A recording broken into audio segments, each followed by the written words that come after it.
Oh man, I'm looking for my notes, but I realise I don't have any. Yes, the challenge. All up here. Um, All up here. our two casters are making their way down a jungle path. You've just recently disembarked from a large boat. Now, you two are known as protectors of the realm, and you have been sent to a far, far off island. This island is a tropical island, and you are being guided to a small village by some lizard folk. So two lizard folk guys have met you at the docks and are guiding you to their village. Now, something has happened recently which has disturbed the peace and has created shockwaves which are felt all the way onto the mainland. Somebody has disturbed an ancient temple within the jungle. Now, this temple is a long lost temple. Nobody's known of its whereabouts for years and years. However, a human gentleman was captured with an ancient relic, a little golden idol, which the locals believe has been stolen from the ancient temple. Now, they know with this relic, this small golden idol, as it's been removed from this sacred place, that in 2 days' time, on the second final sunrise, sunset even, that the temple becomes a conduit of pure evil. And that's where you are. So you're following these guys, and they basically that's the information that you've got from your boss, who is basically a level 10 wizard, right? And he's giving you that information. He says, I don't know anymore. Go and find out from the locals. And so you get to this small village, and it's not just lizard folk in this village. There's people of all races, but specifically, sort of in the center of town is a human dude, and he's like tied up against these posts, and they're like hissing at him and like beating him. And that's where you guys come into the equation. He's beating him. They're just like hitting him and stuff. You start off, because I don't want to come in typical Hans fashion yet. You don't want to come in typical Hans fashion. Not straight off the bat like that. So the village is very simple. There's probably about 20 odd huts, and they've recently upgraded to 2-story huts. And there's a little bit of trade going on, whatever they're trading, okay. And it's not like what you're used to, like in a huge city or a larger village on the mainland. There's some strange goods available. Excuse me, lizard folk. Why do you beat that man over there? What crime has he committed? You're the ones that we called for. Your name, please. I am Professor Jitendra Sengupta. Oh, Professor. My name is Fallon. And you, Elvin. Who are you? My name is Hans, okay? Hans. You've heard of this name. It's something to do with the lemon. Nice. Yeah, the lemon. Basically, I make an espresso with a lemon twist. It's beautiful. You should try it. I hate coffee. Ah, so you're one of them. It's okay. What are you? What do the lizard men see? I mean, literally, like this is kind of him. Like I have on the backdrop. I went through loads of pictures to find someone that hunter. It's just this, well manicured looking guy, with this like flowing hair with his fringe swept to the side, a little bit tanned, because of lots of sunshine. Yeah. And just dressed in a quite a nice, nice tailored robe. Because Hans likes to just look good, even if it's like cheap fabric. As long as the style looks good, he doesn't care. Kind of like, why shop at Gucci when you can go to Primark? You know what I mean? It's kind of like that, But yeah,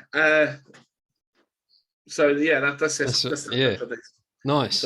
It's just, And then Professor Sengupta. The Professor Sengupta. Well, he looks like this as well. Oh, Hello. There we go. Hello. My name is Apu. So he's a halfling. So he's like this with but about 3 feet tall. Wearing turban, sporting some lovely robes that are travel worn. Some nice boots on, not sandals, boots, because he's a traveler. You had to point that out, though. He's got boots, not sandals. Well, this guy looks like he'd wear sandals. That guy. Yeah. Well, he wouldn't be in as he knew that he was going to a jungle environment. He would be wearing leather boots with a steel plate. A standard issue, yes. Yeah. Standard operating procedure, for sure. So they're beating they're beating this guy. He's like, "Arr! Arr!" And one of the guy you were speaking to, Fallon, he says, "We have captured him. He was trying to leave the docks, but we got him. Somebody noticed he had the golden idol. And this golden idol is from a long lost temple in the jungle. And he will not tell us the whereabouts. The idol must be replaced before the second sunset, or we will all die." Of course. Yeah, whenever we meet these people whenever I go to meet people on these adventures, there's always ending some impending doom. Yes. I'm supposed to be on vacation, okay? So once again, I'm in the wrong place at the wrong time. It is the other side of the island for vacation, not this side. I know. I'm supposed to be on my way there, okay? And I'm stuck here because I've bumped into him, and now I'm to speak to him, and now I'm speaking to you, and now it looks like I'm getting caught up in this shit. Well, we require your help, so we contact the kingdom for support. We don't know what to do. We are very primitive peoples. All we can do is beat him. And I fear he may die before he releases his information.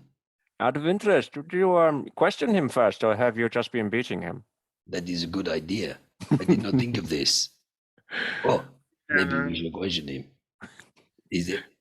What do you think? He looks at Maybe the you other. should have just asked him the questions first before you beat him, and then thinking about poisoning him, okay?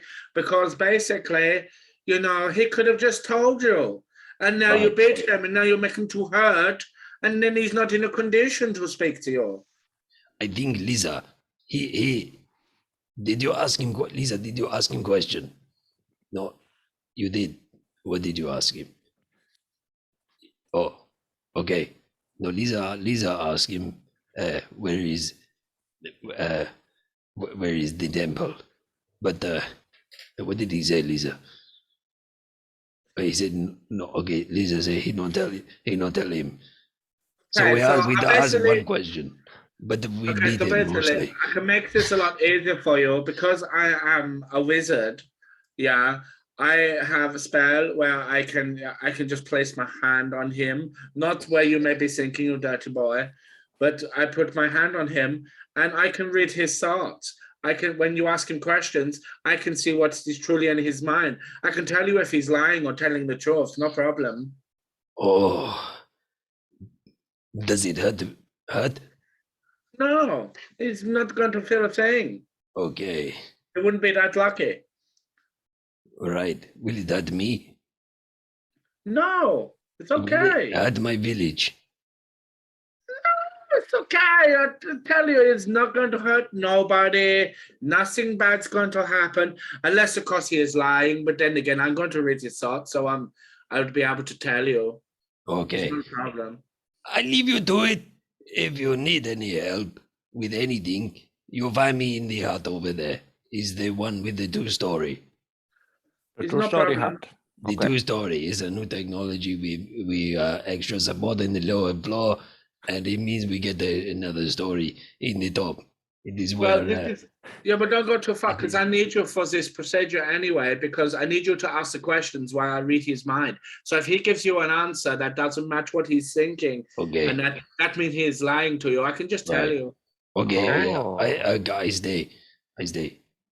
Okay. So I go up to this guy that's been captured, and I just try and calm him down a little bit because obviously he's in pain, he's been beaten, he's worried and what. Okay. So can I just ask, first of all, I'm not going to hurt you, okay? My name is Hans. I'm here to help. I want to know, what is your name? I haven't done anything wrong. So I didn't ask you. Look, stop being so melodramatic, okay? I'm just asking you, what is your name? The name's Jack Human. Okay, so that's a silly name, but okay, let's go with it, baby. Now listen, okay? I'm just going to put my hand gently on the top of your head. It's okay, just like this. What are you doing? It's Don't okay. touch me. No, it's Don't okay. touch I'm me. not going to do you. I'm not going to do you any harm. Just calm down. He Really, calm- okay? Yeah, he calms Calm. down. Right. I'm just going to put it there. See, look, nice and soothing. There we go. Okay. Now, you can ask him whatever questions you need to ask him now, and I will tell you what he's thinking. Where is the temple? Do you have to, Always have to do a roll? Does he have to do a roll or anything to resist it? You can just do for it. him. When The- Hold on, let's have a look. Yeah, there's Yeah, gotta be a roll in there. Jack Human, the fucking stupid name. Needs to do a wisdom saving throw. Jack Human. Okay. Mr. Human.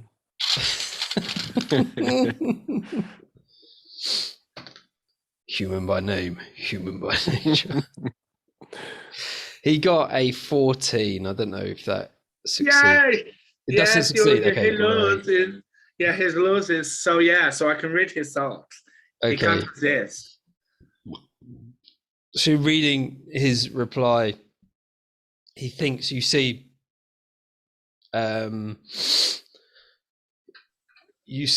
like you're flying through the air, like through the jungle, through the undulating jungle, over some deep chasms, over some raging rivers, and through the jungle a little bit more, and eventually comes to this overgrown temple. So he knows where the temple is. Okay, so yes, he knows where the temple is. I don't know why he lied to you. I feel bad. I should punch him in the bollocks myself. But Oh, yes. yeah, ask him another question. It's okay. What would you like me to ask him? You are the Whatever you ones want to that- know, baby, because you're the one who's capturing and beating him But for information. you are the one that we call for. You are the assistance we require. Okay, I'll ask a question. It's okay. Okay, so Jack, Mr. Human. Yeah.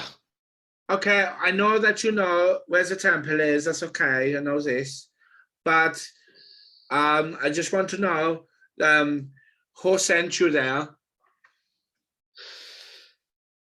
My name's Jack Human. I know your fucking name. I asked you who sent hang you. on. You've never heard of me before. No, I you're wouldn't have new asked to you your us. name. I'm Jack Human. I'm the famous adventurer. Oh. Oh, you're an adventurer. Come on, this is Okay. just one more challenge for me. Need to get Okay. that golden idol. But you do, what's this man here? He says it's very dangerous, and if it doesn't get back to where it belongs by the sunset or sunrise, I turned off a little bit when he was talking because he's got irritating voice. He says something the whole world's going to end. Shh, that's just a bunch of baloney. Whereas That's just a bunch of the baloney. world's not good. Well, we can't have the world end, you know. I have a massive chain, or I may be a wizard, but I have a massive chain of espresso stalls around the lands. I don't give a want them shit to what go you've bye-bye. got. All I want Listen, is my golden idol and to get the it's fuck not off yours. this island. But I don't care not about yours. no mystical prophecies. Right. Okay. So I'm going to make this very simple for you. Okay. Right. You can either help us, okay, and assist us, and we'll make sure that there's going to be no problems, and we're going to get this back to where it belongs. Or basically, I have what I call magic missiles, and I'm going to shoot them all into your bollocks. Okay. Roll me an intimidation. Well, helps if I get me done. That's all right. I didn't have mine out. Oh. Well, that's a good start. What's on my modifier determination? Okay, well, we've got a 21 with modifier. Oh yeah. That'll do. Okay. Quite fond of my testicles. Yeah, you're quite a handsome-looking man. I assume that you are very lucky with the ladies. Can we keep it I on don't topic, mean to please, assume. Hans? Can we keep it on topic? Yes. I was just going to say, he's, Right, you what know, the hell are handsome you man. talking I don't about? want to assume that he likes the ladies. Maybe he likes men. I'm just saying. I'm sure you do like to value your testicles. That's So, right, I do.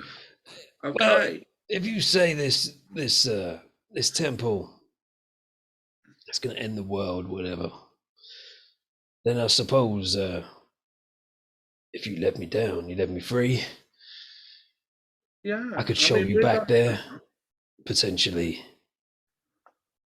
help you get all the way to the temple. It won't be easy though. You're gonna have to keep up. You have to That's keep your wits fine. about you. That And is without fine. me, you're not gonna get over the undulating jungle, the deep chasms, and the raging rivers. Listen, you can describe it all you like. You're not going to intimidate me or put me off, Kai. We are here for a reason. I don't know what you're saying, Professor. Yes, if I may. So you know where the temple is, but That's as right. I understand it, we need the golden idol as well. Otherwise, the temple becomes a pure conduit of pure evil. This is my understanding. So we need the golden idol. Do you know where this is? It's in my satchel, just over there by the post. These slimy lizards stole it off me. Oh, so if we take the satchel, we can get out of here. But and I don't think they'll stop us because they want us to get back to the temple. Okay, so we have the satchel, we have the idol. We just need to get to the temple. That's fine. This is fine. Hans, what do you think? I think we can let him down and go to the temple. Yeah, it's okay. Yeah, I agree. Like I say, you know, I got the magic, I got the spells. I can, if he tries to do a runner, I can stop him. It will be very painful for him. So yeah, I think we're going to give you the benefit of the doubt, and we're going to let you down now. Oh, thank you. Thank you. He stands up and he punches the lizard in the face. Oh dear.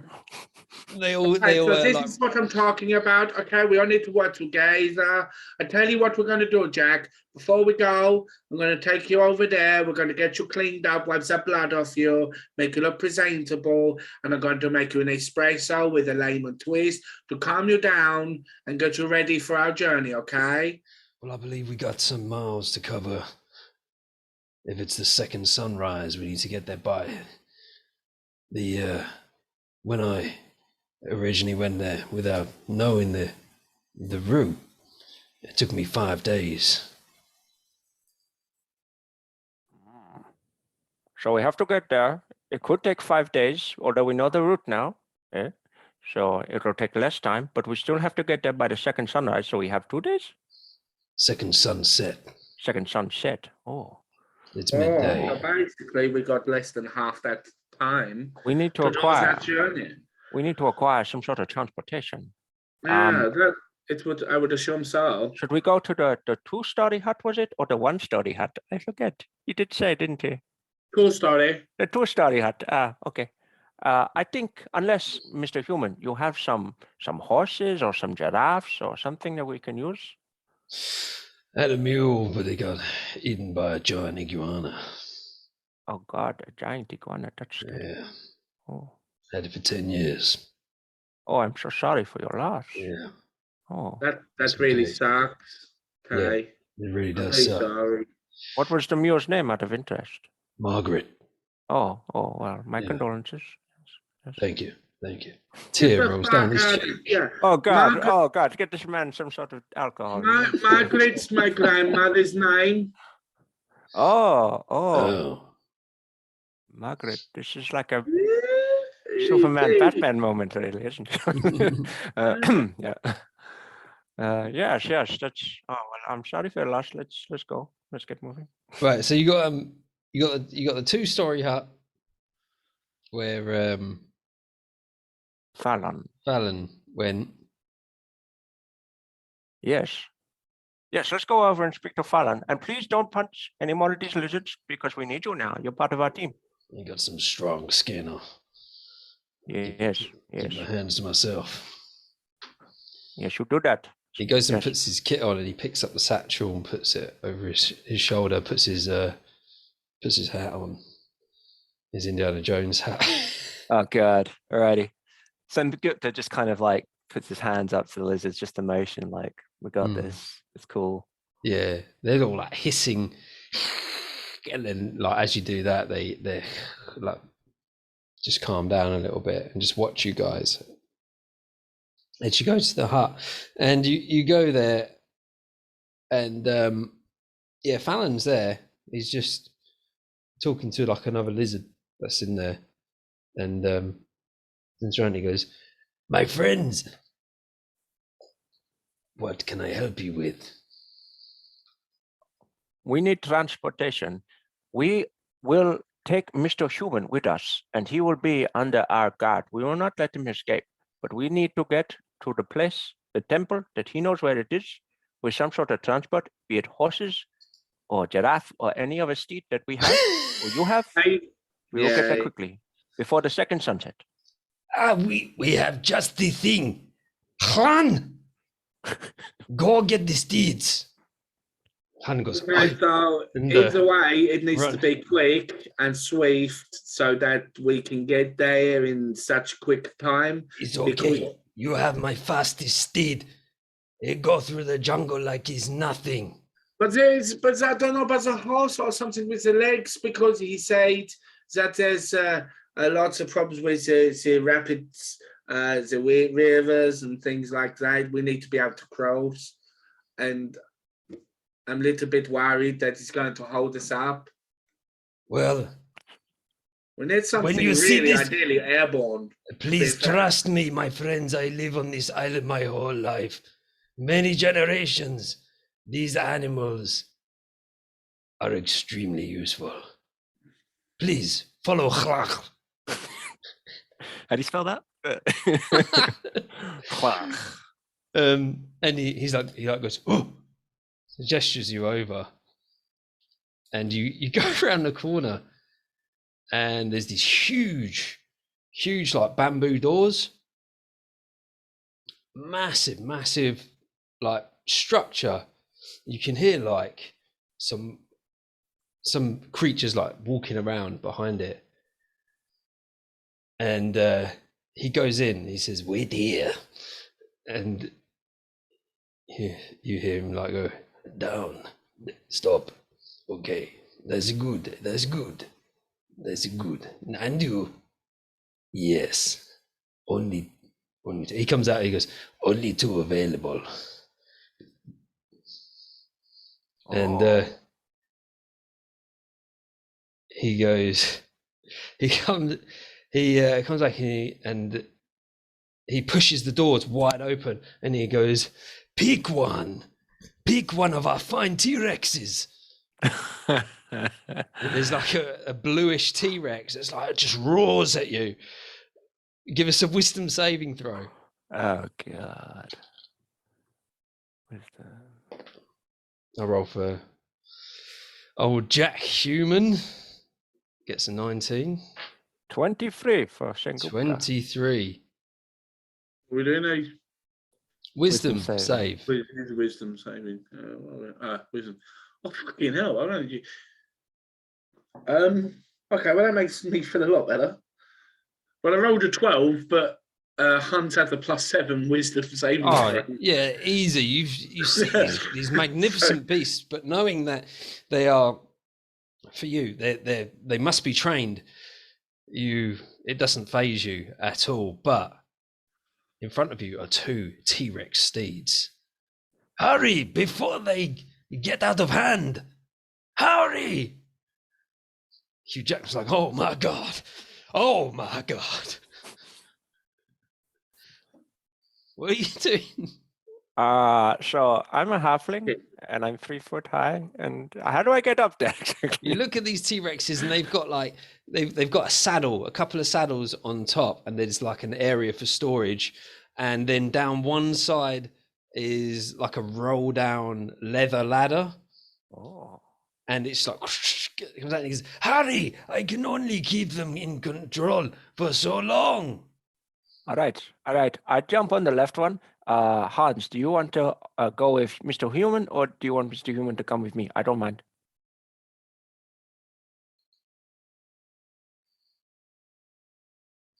Decisive decision. He's thinking. I see the cogs whirring. I see them. They're nearly finished whirring. one of them Nearly. starts to like swing its head around. He's like, releases, and it's like starts to walk off.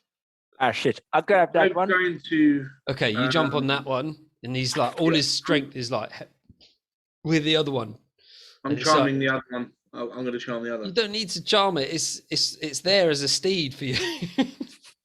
He wants to drum it anyway. That's what he does. Oh, He's you can Hans. charm. Oh, you can He's charm a it. but charmer. it's- I'm going to cast magic missile.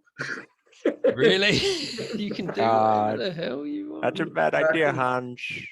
It's a good way to finish the session early. Yeah, not magic missile, more acid splash.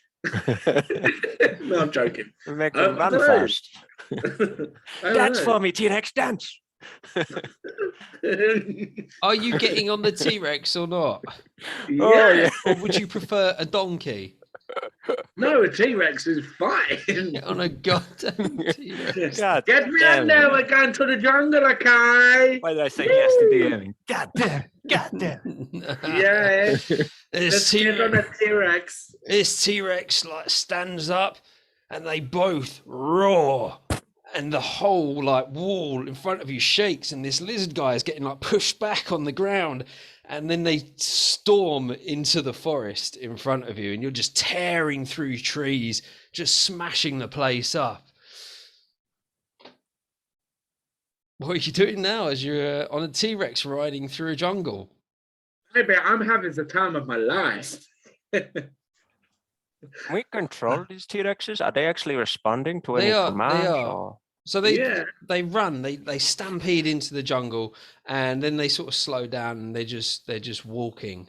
So you're just walking along, but the trees here, they tower way above the T-Rexes, so you're still within the jungle, and they're sort of like just slowly like snaking their way around different trees, and the vines and stuff, they're just ripping off them from their sheer strength.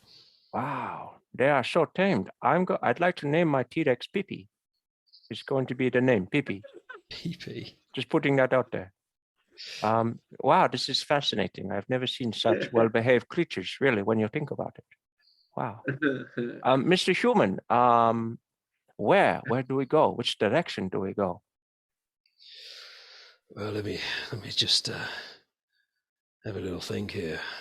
And he gets out his hip flask and he's like goes, there's a swig of whiskey.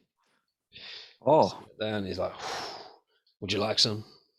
Mr. Human, I must take your whiskey away from you. I find it very offensive. when Hell people drink. no! Come You on, take it off Jay, him. please. That's fine. I've got another one here. And also, while we're at it, can I have the satchel, please? You can't handle the idol. That must be in our possession. Okay. Thank you kindly, sir. You're very, very cooperative. I will remember this when I report back to the lizardfolk. Thank you very much. Yay. These are mighty fine beasts, these Yeah. My giant hand is lizards. better than yours, Jake. So you are slowly walking along through this jungle environment. It's quite dark. The sun is beaming in, and you can sort of see like God rays on the sort of the damp air, right? And it's there's sort of a lot of space for T-Rexes to go through at this point. But while you're walking, you know it's going to take a little while to get through this. So you start conversing with each other, and you get onto a bit of philosophy, and you start talking about what the greatest way to die is. So what do you guys say to each other whilst you're going through the jungle? Hans, do you want to go first? I'm sure you have a lot to say. Death is not something I usually really think a lot about, but I would say the best way to die would be to do it as being surrounded by the people closest to you. Oh, it's so that is very affectionate. That's lovely. That's lovely. Thank you. What about you? Oh, I would like to be immersed in a book of some description. As my body, as my physical presence dissolves into the universe, I would like to be reading so that the final motion of my existence is in my mind, and then my mind will be carried off to the rest of the universe, and it will be absorbed, and it will be magnificent. That's really nice, and well, I hope that when your time comes, that is exactly as you wish. As for you, sir, as for you. What about you, Mr. Human? What about you? I just want to die doing what I love. Stealing shit from old shit. He takes another swig of his other hip flask full of whiskey. Damn it. I must have it. No, you can keep that one. I don't think we need to worry, Professor. This man is clearly set in his ways, and I just think it's best just to maybe give him a little bit of leeway, just so, not too much, but let him, because we need his cooperation, okay? And I think the man is used to his comforts. I agree. Firm but fair. I understand. Yes. All right. So you're still going through, still slowly trekking through. And give us a perception. Yeah, a perception roll. Based on smell. If that makes a difference to your character, it might not make a difference to your character at all, but if it does, it might give you like advantage or something like that.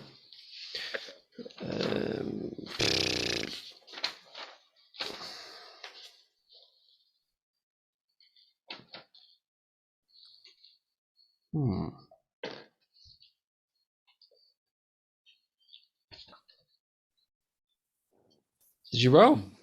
Yeah. Oh, sorry. Oh, right. Waiting for the calls. I didn't get anything.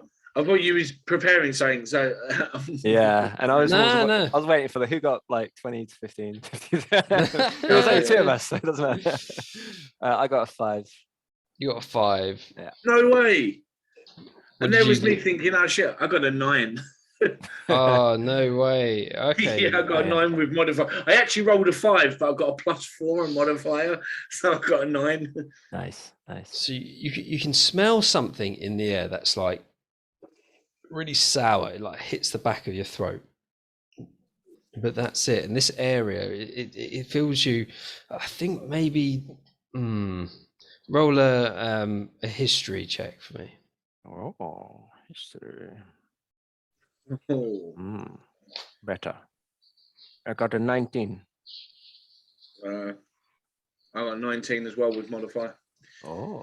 19. All right. So you've both smelt this before, and it's mainly in sort of a jungle or forested area, and there's something about it that really unsettles you. Hans, do you smell something that's familiar to a jungle forested environment and it makes you feel unsettled? I'd say it's familiar, but it's definitely attacking my throat. Okay, it's not very pleasant. I really could do with an espresso as a layman twist right now because I it's know, my such a friend. bad taste. It would coffee would go down lovely right now. Perhaps another time. Yeah. Mr. Human, do you Yeah. recall anything that came with the smell? Any traps or anything harmful? It doesn't feel right. Oh, yeah, there was a huge pile of shit. Yeah, I remember that. It was about the same height as me, standing upright. Oh my goodness. Holy shade! Man, Holy that's shit, the yes. smell. That's the one. That's Oh. from I don't know. That must be from some big ass creature. But I'd stay away from that. I mean, it could be T-Rex shit for all we know. Oh, so potentially a very dangerous creature is in the nearby surroundings. We should be careful, my friends. We should be careful. Potentially.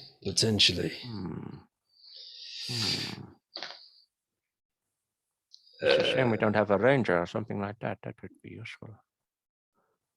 Yeah. You hear as well. So just behind you, you hear a lot of like tree branches breaking and vines snapping as something like moves really quick behind you. The T-Rexes, they stop and they're like, "Argh!" Turn around and like have a look around, like, "Argh!" Looking around for something. And one of them, like the one that Hans is on, starts to like walk backwards, like, like. Give us a Hans. Give me a insight check or an animal handling check. Actually, that's more fitting. Whilst he's rolling, would these creatures understand a language? Any language? You wouldn't know what the T-Rex is. Yeah. Uh, Tricky one. what's your intelligence score? So just to give you some background, I've got a the awakened mind for the great old one, so I can touch the mind of other creatures as long as they can understand. I can telepathically speak as long as they can understand the language. I don't know if T-Rexes would fit that criteria. No, they're very stupid. Okay, cool. They're just about trainable. Okay, yeah, no, it's I not got- employed then. Right, I rolled an 18, but I've got a +4 on the modifier, so 22. Your T-Rex is scared. Oh no! The branches and things start like cracking over, like snapping over to the left, but it's so thick you can't see exactly what's moving around. Over to the left-hand side of both of you. I pat my T-Rex just very gently and just say, "Easy, Pippi, easy." Now, give us an animal handling. Oh, why did I bother? Okay, I get a be a good one. Ooh, 19 with a +1 modifier. All right. 19. It momentarily seems to calm. Yeah, and it seems all right, but the other one is still sort of like backing off, and they're looking around like, "Arr, arr," as these breaking trees, like it moves. It seems to be circling you, moves in front of you, and you can tell it's about 200 meters away from your position now, and it stopped. That was very strange. What do you Yes, think, Fraser? I think we have seconds to live.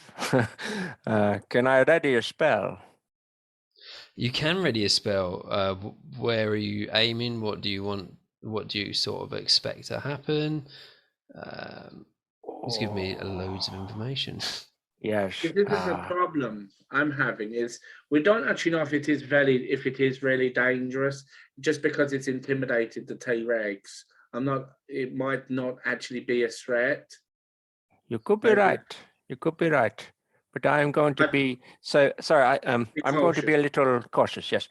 So sorry. The sound is stopped in front of us, about 200 meters. Did you say? Yeah. Okay. Oh shit! I don't want to use my spell slot. So,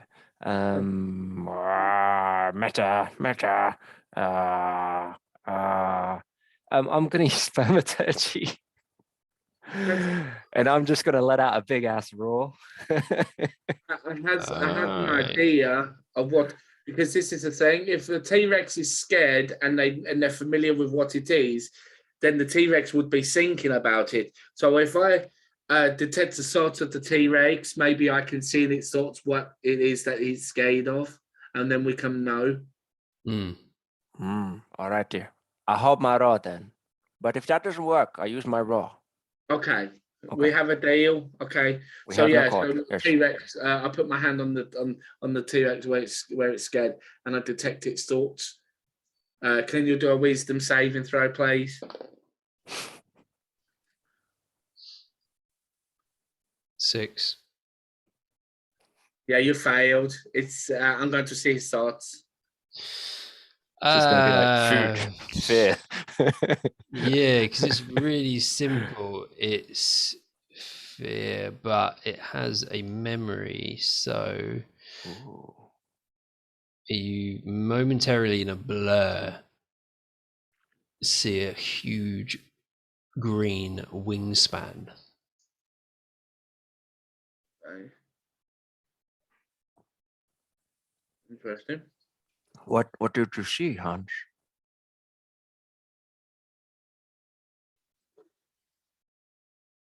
Couldn't make out exactly what it was, but it's very big and it's green.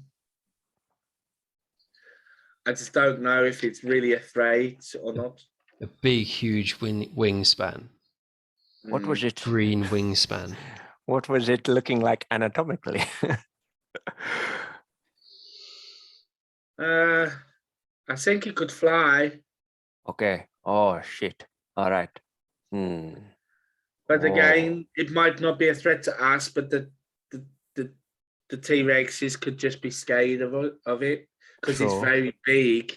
They're intimidated by it.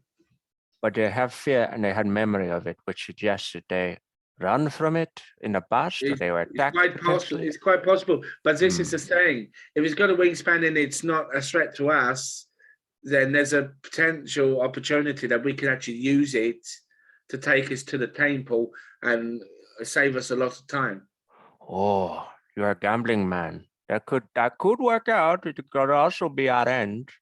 I see your point, but I'm 50-50, and I feel like I'm talking. And this is going to sneak up on us. How close again did you say it was, Dan? It was 200 meters from you, directly in front of you. It was.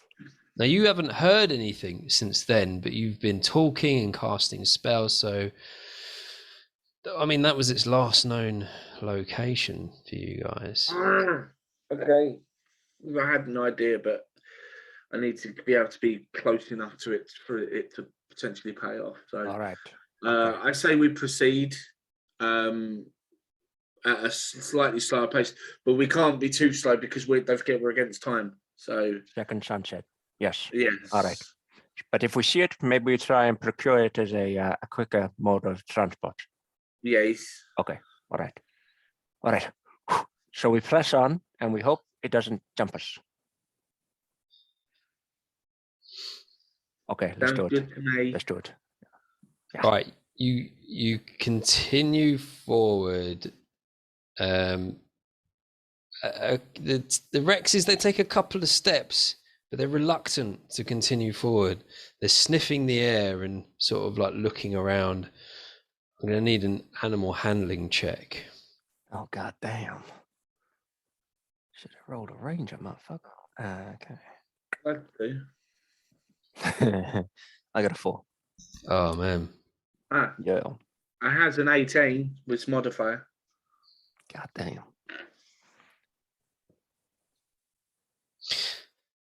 So neither does it. Really? The Rexes will not. They will not move any further forward, no matter how much heel kicking you do. Well, not even with my high score. No. Real Wow. acid splash. Yeah. And then you start to hear movement again, but this time it's coming closer towards you. It's remaining at the front, but it's slower. Seems to be a crack and a snap every now and again, but each one is slightly closer. Right, I'm going to go invisible. See you later. No, I'll this tell you how it all works out. No, this was no. If I go invisible, then I've got the opportunity for it to potentially not see me, but I can maybe walk towards it and get a very brief look at it, but and then I can tell you what it is without it potentially spotting me. Right, you're going to go invisible. Yeah, climb off the Rex. Yeah. And you're Well, going to technically, move. I can make me and the T-Rex I'm on invisible. Can you? Yes. All right. If I cast it at level 3, it says, me and a creature or anything I touch become invisible until the spell ends. Anything the target is wearing or carrying is invisible as long as it is on the target's person. The spell ends for a target that attacks or casts a spell. So it's concentration. It's up to an hour, and it's only breached beforehand if I cast anything or attack. All right. Yeah, you can definitely do that. Bonus for you. At higher levels, when you cast a spell using spell slot of 3rd level or higher, you can target one additional creature for each slot above 2nd. So I might actually be able to make the professor and that invisible as well. All right. Oh. All right. That sounds good. We can do this. Invisibility is survival. Okay. So you touch my hand, you reach. I'm sure it's like a little hands. Okay. I just about get you. Yes. Right. So, St. Gupta does one of those dance moves where you pass. Yeah. Cool. So you got invisible, and what are you doing now? So we can probably, we'll wait for it. If it's getting closer, then it's obviously coming towards us. So I say we just sort of wait and be as silent as possible. All right, I'd like to do something slightly different. I might move just a little bit to the left. Yeah. Just a little bit, just very slowly. And hopefully not to rip out any trees or anything. All right, okay. You wait. These noises, they get closer, and eventually it's very well camouflaged, but you see a lizardy head poke out from the trees directly in front of you. It has horns on it, and it's fucking massive. It's looking around and sort of grumbling. It's like, I smelled them, I'm sure of it. Welcome to Jurassic Park. it walks out, and it is an adult green dragon, and it walks forwards. It's like somewhere around here. And he's gonna. He's looking around. He goes right up to the doctor's face, and he's like sniffing. And you can see as he's really close up, you can see that there's a lot of snot coming out of its nose. It must have like hay fever or something. And it moves away. I'm gonna get you all to roll stealth with advantage because you're invisible. Oh, natural 20 first roll. Excellent. 22 altogether. Well, that's a good one. But what's my modifier on stealth? It's only a +1. I get an 18 with modifier. Now, you got an 18 with modifier. Yeah, with modifier.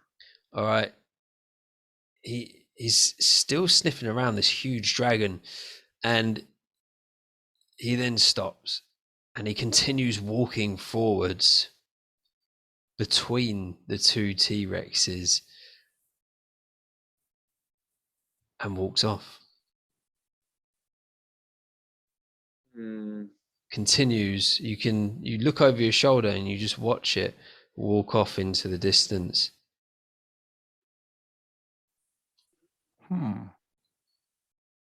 This is a problem. You see, he seemed a little bit sinister. I wish he would have been friendly. Then we could have maybe have used him to fly us to the temple. From my experience, I don't think dragons are particularly There's some can be diplomatic. nice, but not very often. I was hoping he would be one that was. So we can proceed now, but at least we're invisible. We can still carry on whilst we're invisible for an hour. We're okay. So nothing else should spot us. Well, other than us, obviously, I see our presence from ripping out trees and trying to move around with a T-Rex. Yeah, but it's fun because they'll be watching and they'll be like, what's this? I don't Why is it understand. moving? This is a miracle. It's crazy. Yeah, exactly. But I think we dodged the bullet. Good move. We are alive. Thank you. Let's definitely press on. It's no problem. So are you going to continue on your route, or are you going to maybe go somewhere else, or are you going to go back to the dragon, or what are you going to do? The direction. Sorry, you go. No, I was going to say, I think I'm going to let the professor decide what we should do next. Oh, I was going to let Mr. Schumann decide which way we go. Oh, you're both so polite. I say we get the fuck out of here. Well, that was basically the idea either way. That doesn't really help. Yeah, well, come on. Let's just get a move on. We're standing around like a bunch of fucking idiots already. But you are a guide. I've been rude. Yeah, go, man. Come on. So we're going straight ahead, forward. Yeah, somewhere around there. You're gonna get through all this this jungle first, and you got a bit of a hill to climb before we get out into a sort of open area. All right. So we just press forward. We go forward. So you continue winding through the trees, and you come to a huge open chasm eventually. It spans about 40 meters, this chasm, and there's like a raging river about 100 meters down, and there are the multiple sort of rope bridges, but they're all completely broken. And Mr. Human's like, damn, I totally forgot I cut that bridge. And he had cut the bridge on his way back out, just so nobody could go back, or nobody could pursue him.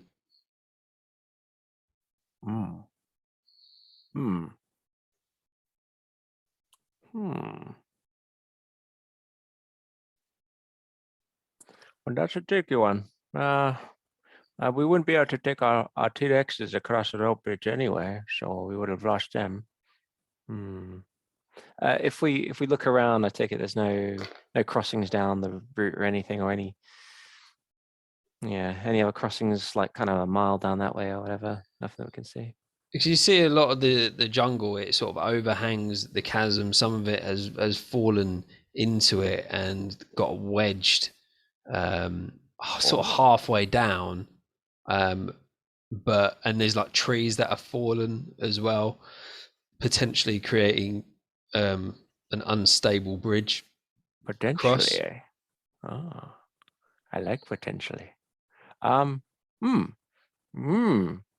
Maybe we could go and try and find an unstable tree that's fallen over and has wedged in between the chasm to cross with. But I don't think we'd be able to bring our T-Rexes. We would have to say goodbye to them, so we would be incredibly slow. You know, it's a shame we can't tame the T-Rexes, because we could actually use them to use their mouths to lift the heavy tree. Maybe even lift up some logs and trunks in their mouths, and then help us put them in place.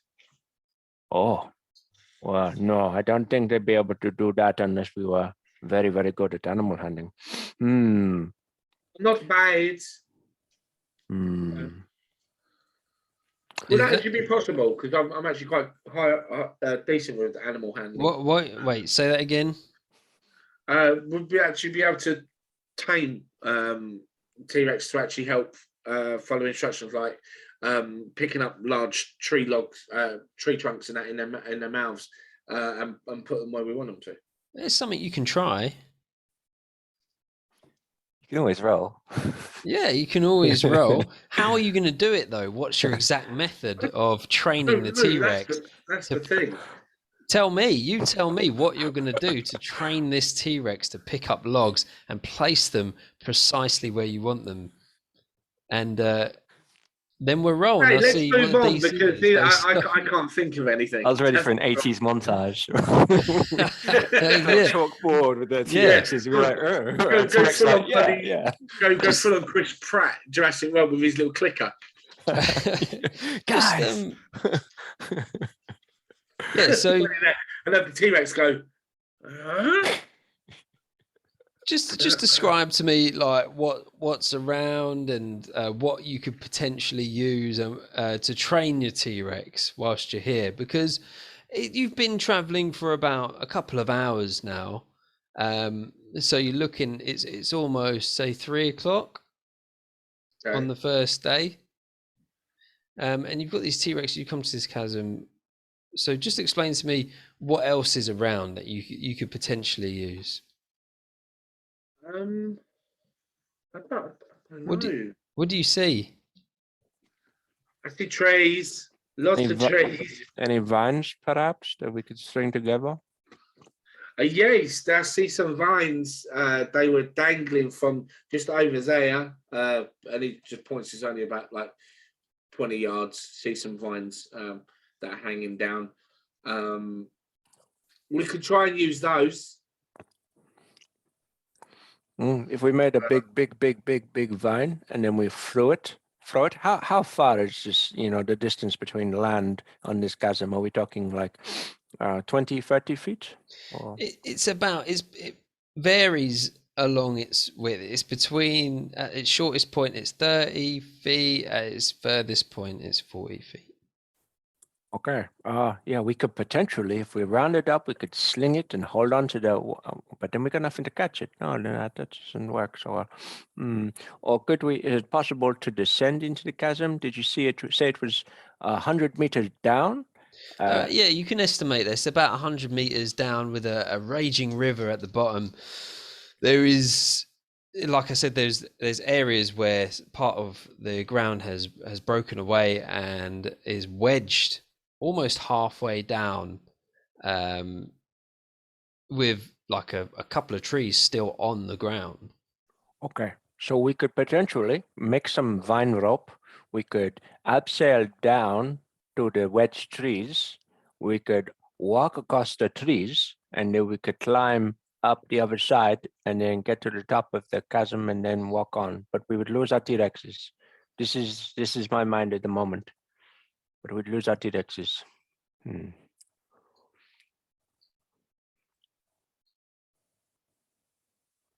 Deep in thought, Hans. Deep in thought. I'm thinking Okay. we could.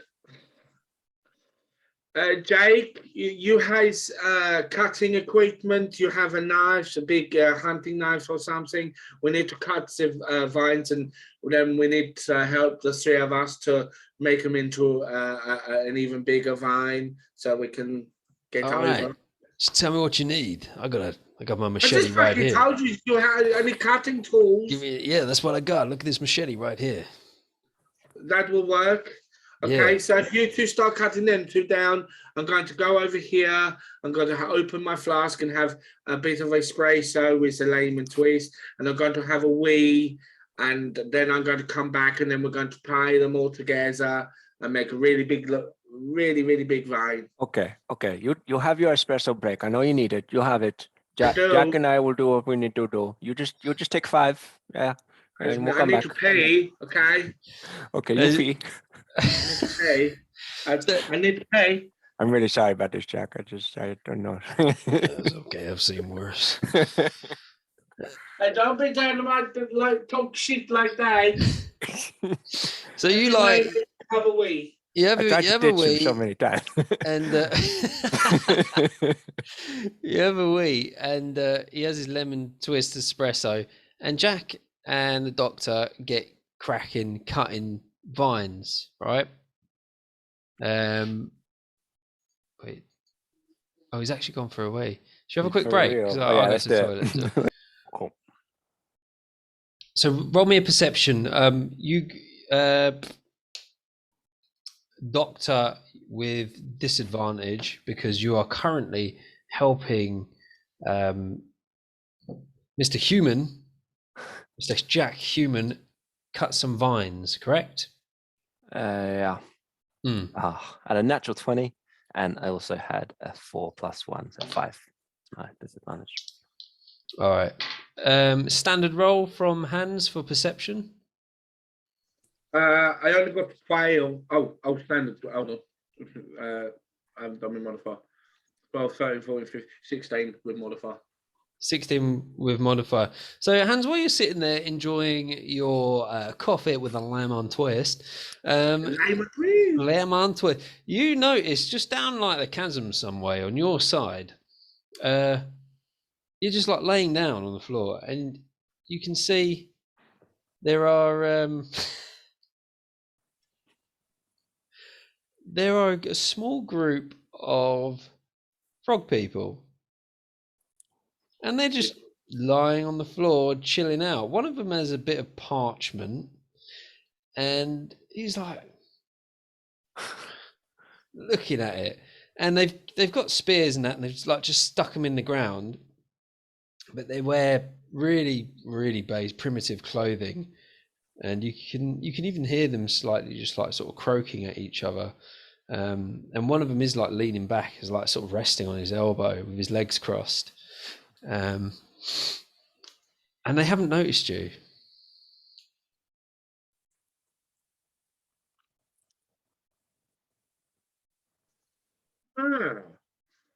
Do you want to do anything about that? Well, I'm thinking, why not? Okay. Professor Jake. We stop and pay attention. Can you come over here, please? I see something. All right. And head on over. Yeah, they're coming over. Look over there. They look like a frog people. As they got, don't know what he's doing. He looks like he's having the time of his life. I'm wondering whether or not they would be friendly, if they could help us from over there. If there's anything they can do to help us. Sorry, these guys on the other side of the chasm? No, they're on the same side as you, but they're like way down Yeah, on on the edge, and they're just sort of sitting in a gaggle. Okay. Well, that chap there looks like he's reading his morning paper. So I think they'd probably be okay. Yeah. Okay, so, how far away are we talking? Oh, let's say about 200 meters. I'm Okay. trying to use a metric, but Yeah. it's not. It doesn't work Okay. very well when the whole Well, system. I say we approach them calmly.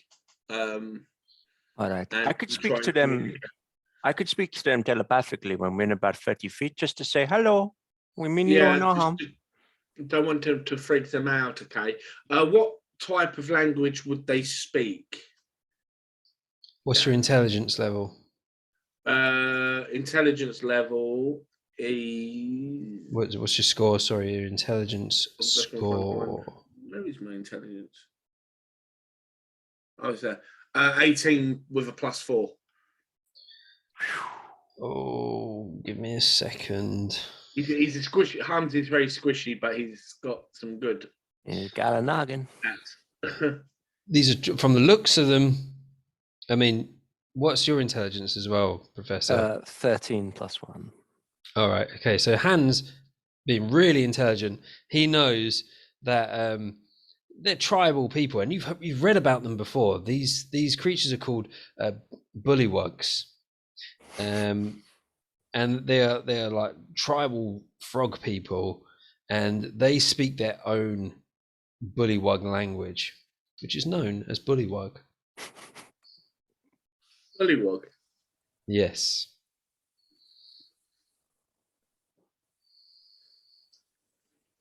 Okay. So right. So we're going over to them. So I can communicate with them. Can you? Is it a spell? No, I was wondering what the language was, because obviously you have some characters that they speak abyssal, celestial, common elf, like. Yeah. So this language is bullywug. Bullywug. So if you speak bullywug, then you can speak to them. So I could speak to them telepathically. I don't think they can talk back to me, but they can understand.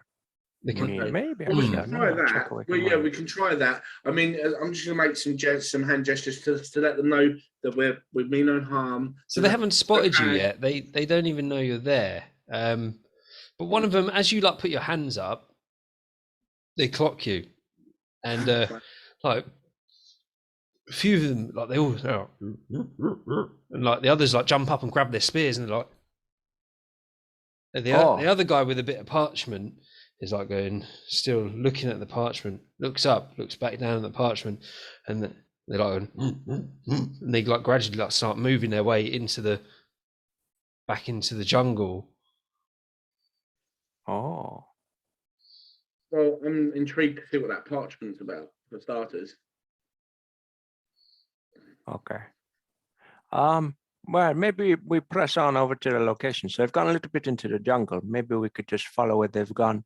So they're still in front of you, like they're slowly shifting into the jungle. Well, can I just walk over then? They just bounce down there, and then when I get to reasonably close, if you just say when I'm in 30 feet range, I'd be like, "Hey up, yo, don't worry." You get to 30 feet range.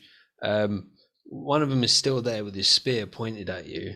And the others, you can see these big frog eyes in the sort of undergrowth as it goes down, and they're all looking at you and slowly moving in.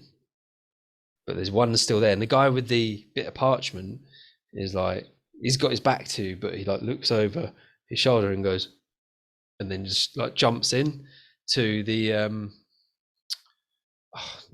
jumps into the undergrowth as well with the others. Okay. But there's still a guy there. I speak to the spearman with my mind, and I'm like, do not worry, friend. We are just trying to get somewhere. We're trying to get to the lost temple. I don't think you can speak back to me like this, but you don't have to worry. We will not harm you. If you have anything that could assist us on our journey or help us cross this chasm, we would be very grateful. Roll me a persuasion. Alrighty. I would have mentioned saying your friend seems to have been having trouble understanding that parchment, we may be able to help Oh, understand the very good. language. And also, we might be able to help with the parchment.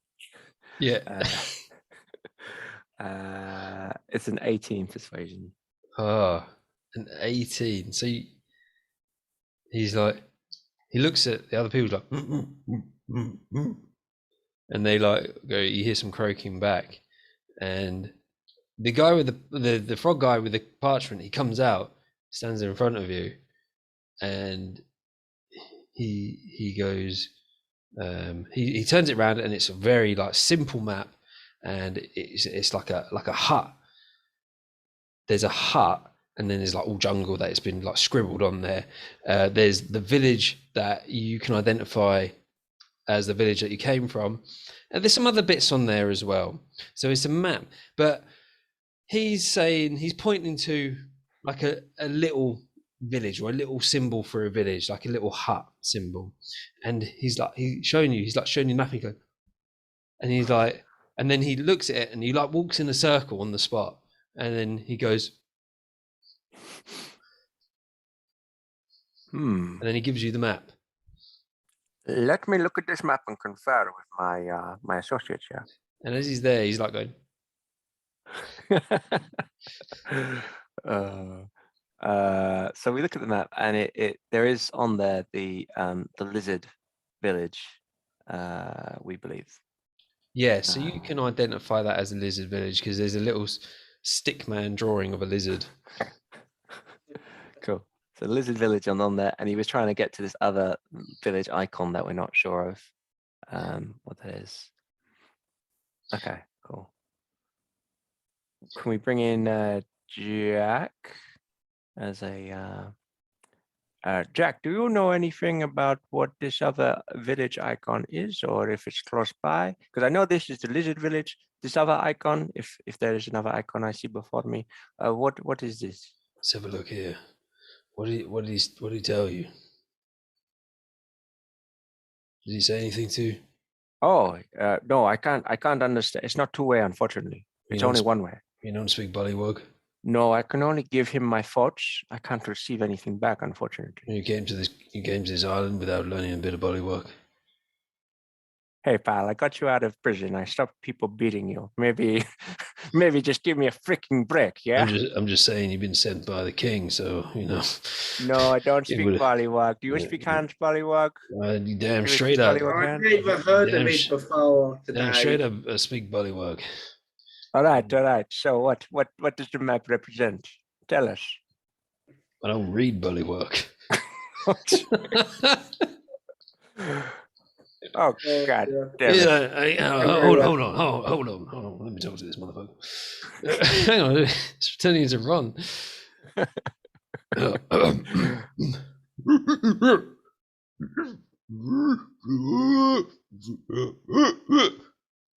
And things like You know, looks at him like that, and he like goes, speaks back to him. He's like, yeah, he's lost. Okay. Yeah. That thing there is his village. Yeah. Yeah, they got lost. I don't know how they've got this map, and surely they know the goddamn jungle. But yeah, they're lost. I think they're Okay. yeah, So they're just trying to get home. Okay. that's right.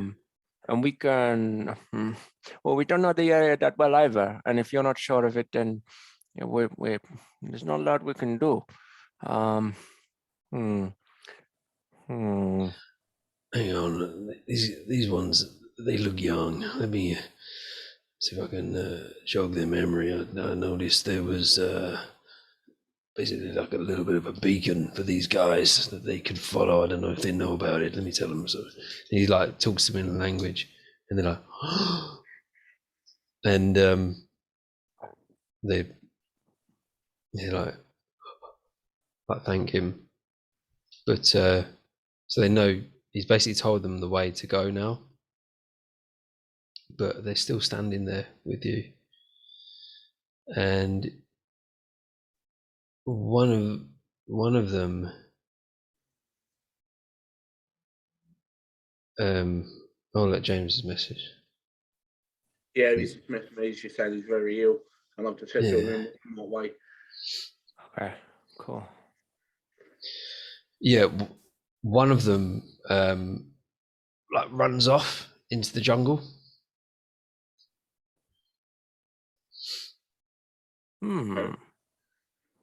Okay, so Jack told them about the beacon, which will help them get home. One of them ran off. Do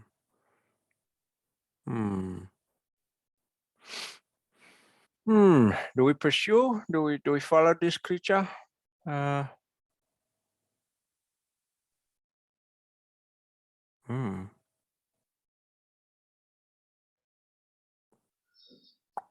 So the other guys are just kind of sat there, kind of chilling at the moment, and that one's ran into the jungle. Yeah, the other one like grabs the map and he like starts to show his friends where they went wrong. Yeah. But yeah, one of them's run off. Curious that one left. We go after them. We go after him and just see what's up. Why has he decided to run away when the answer is just being provided to him by Jack? I would like to just investigate. All right. See what's up. So you're gonna follow? You're gonna pursue him in? Yeah. Who's going with you? Andrew, come. Hans is going. Yeah, I Mr. don't think Hume? we should separate. I'm purely intrigued, by the way. I mean, we could just continue along our journey, trying to get across the chasm, but I'm intrigued by one little frog running. This is the thing. Are you taking Jack with you? Yes, I think we should take him. Jack Human. Okay. Jack, Mr. Human, yes. Yeah. So you go in. These frogs, the majority of the group, they stay there. Some other frogs accompany you, but you walk through where you think he's gone. Now I'm going to need a survival check for you to track his. Basically, just track him. Ooh, 18. Okay, so you can see the disturbances where he's jumped, landed, jumped again, landed, and you continue to follow him, but it goes deeper and deeper, and before you know it, you are right in the middle of the jungle. With no frog in sight.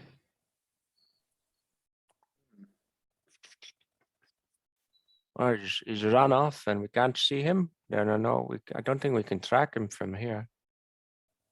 It's just curious that he just left. He upped and left. Almost like he was trying to hide something or... Roll me a perception. That's just Professor. Everybody. Got a 17.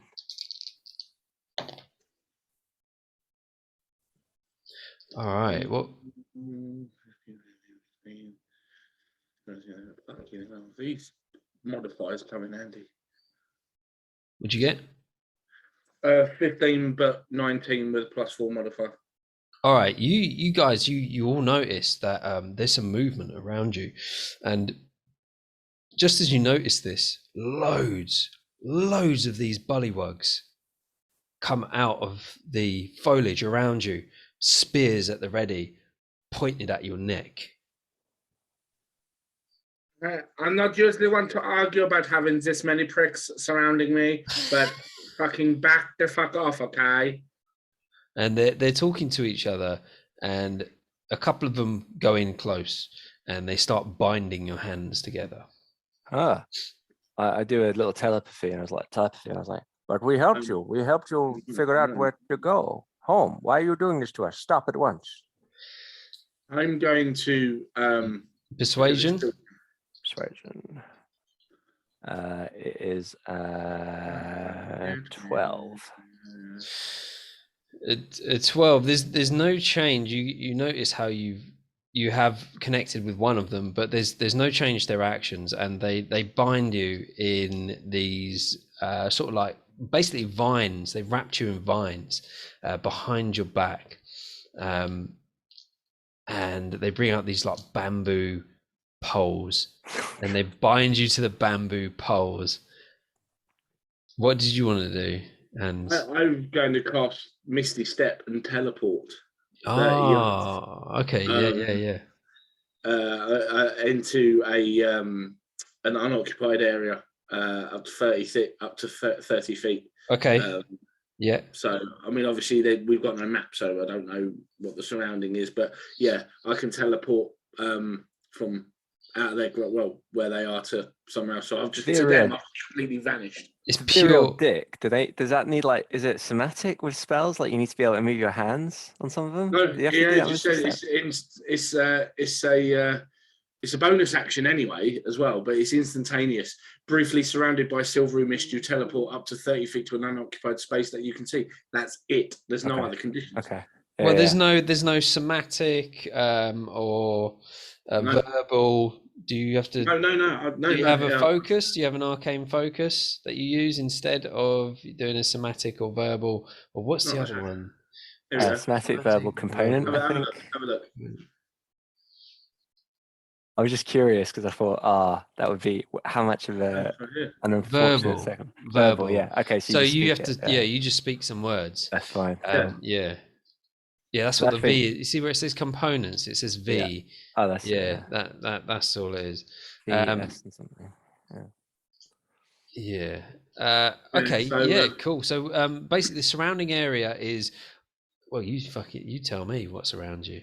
I'm just going to go teleport into an area, not far from them, but 30 yards, 30 feet away from them, into where there's all these bushes, this bush-like area where it's all tall and everything. So Hunt can hide, but he can keep an eye throughout the little gaps, keep track of exactly what they're doing with the professor.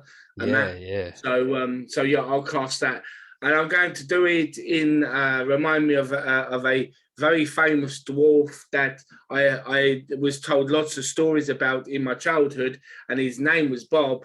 So in his words, I call upon Misty Step. You ruined it.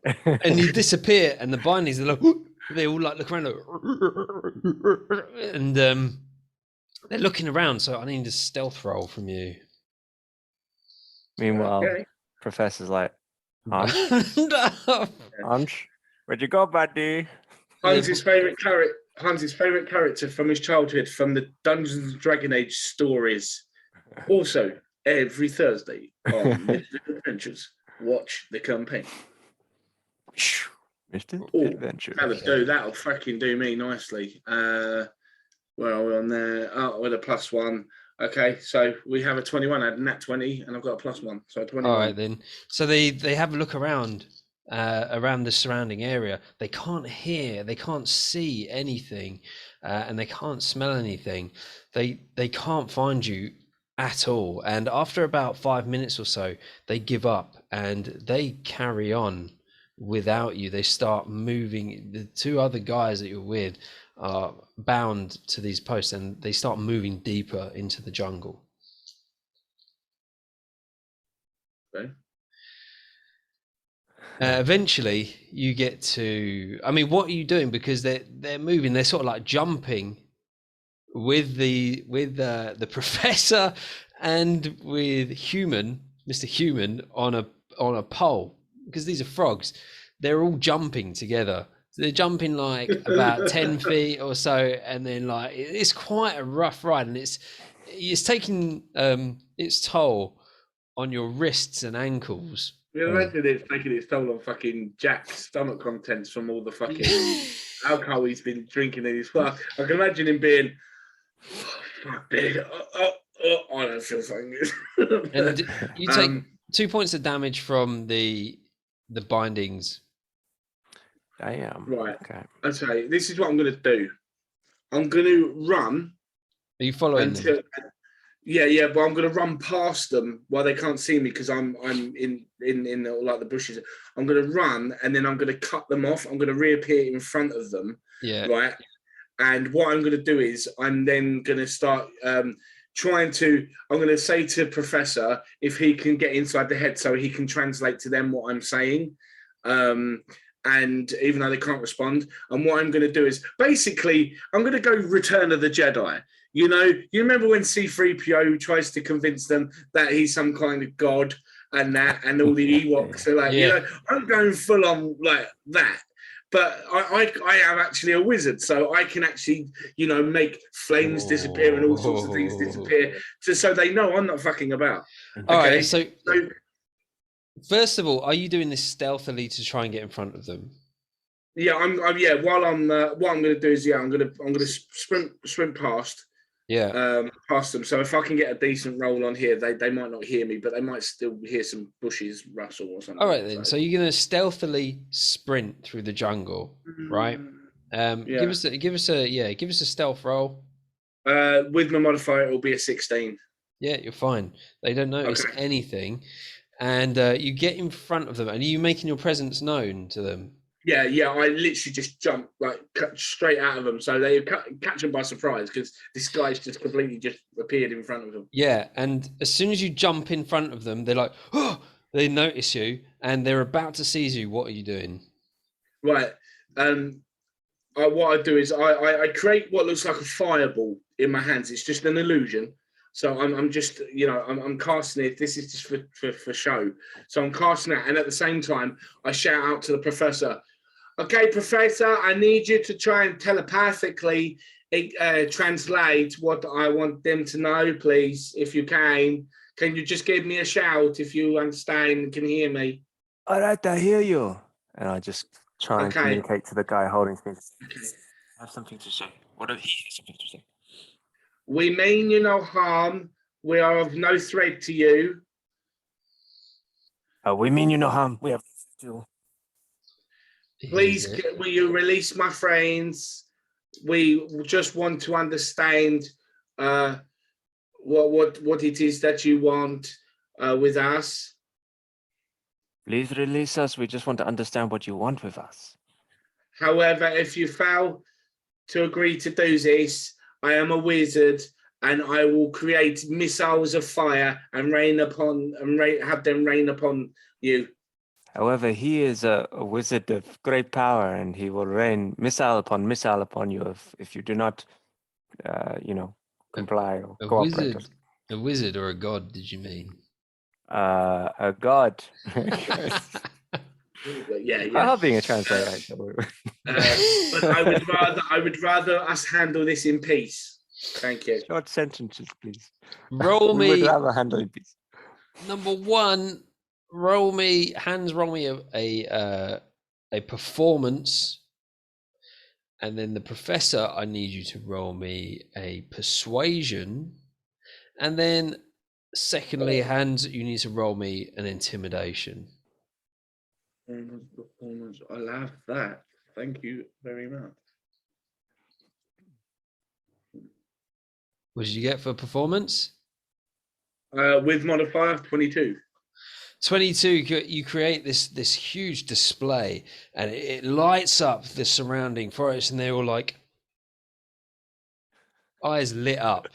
It's glistening, shimmering back at you through their eyes. And then Professor, let's get a persuasion. It's a total of 28 with a natural 20. Oh my god! So even more wide-eyed. They're all like, and then an intimidation from Hans. Oh. Come on, this is it. That one. That one. No, it's not. What is it? It's A nat 20. Nat 20. All right. with a +2. Intimidation. They're like, they realize your power. They hear these voices. The one that you spoke to is like to the others, and they go, ah, they like drop you. They drop the professor, and they drop Jack Human to the ground, and they all drop to their knees and start bowing. worshipping you, going, oh, Oh my goodness. as Oh their my new god, goodness. their new god, and they will follow you everywhere. Yes. And they unbound the professor, and they unbound Jack Human, and they are there. What are you doing now? Right. We will regroup, and I just put my hands up, and I just show some appreciation to my new people that I can't fucking understand. But I'm just saying my appreciation, like just let them appreciate it. This is where Professor's really helpful, because he can like give orders and stuff telepathically, but we can't understand what they say. They're So- bowing to you, Jack gets in and there. they lift you up. They lift you all up. They've unbound you, but they carry you, and they continue carrying you deep into the jungle. This time they're not jumping, they're walking, and eventually you get to their camp. Now this place is like mud domes of like cob, and within each of these domes around this area is a little sort of like mud pool where like the families and stuff live.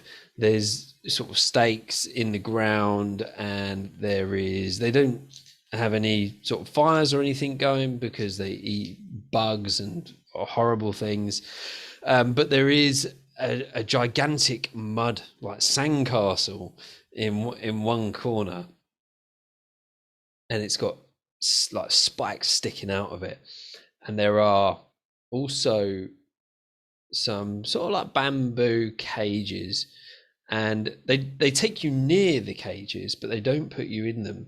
And like one goes like as if talking to you, and then like hops off. The others are just like they're still worshipping you like that, and then you see a few more like hopping around the village and are telling more people about this incredible experience that they've all had, and more frogs come out and they start worshipping you. But this other one goes into like this main big building, and you can hear from in there a much deeper croak. he's obviously basically like their boss Nas. One, I say we go in. Again, Professor will have to try and do the translation thing. We'll go in there. So we'll go into there. Yeah. Agreed. You go in as the little frog is like hopping out, and he's like, Oh. Yeah, it doesn't want us to enter. Why do you not want us to enter, friend?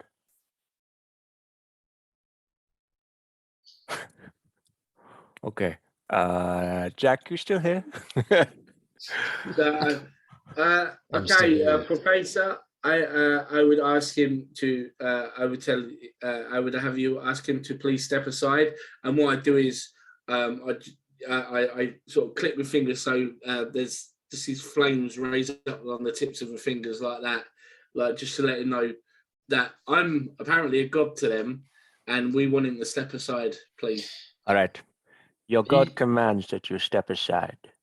okay, yeah. So straight away he steps aside reluctantly, and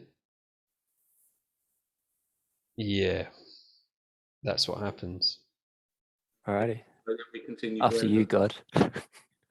Okay, in second. Thank you, Professor. Our Lord and Savior. Oh God. Glad this is the last time I say.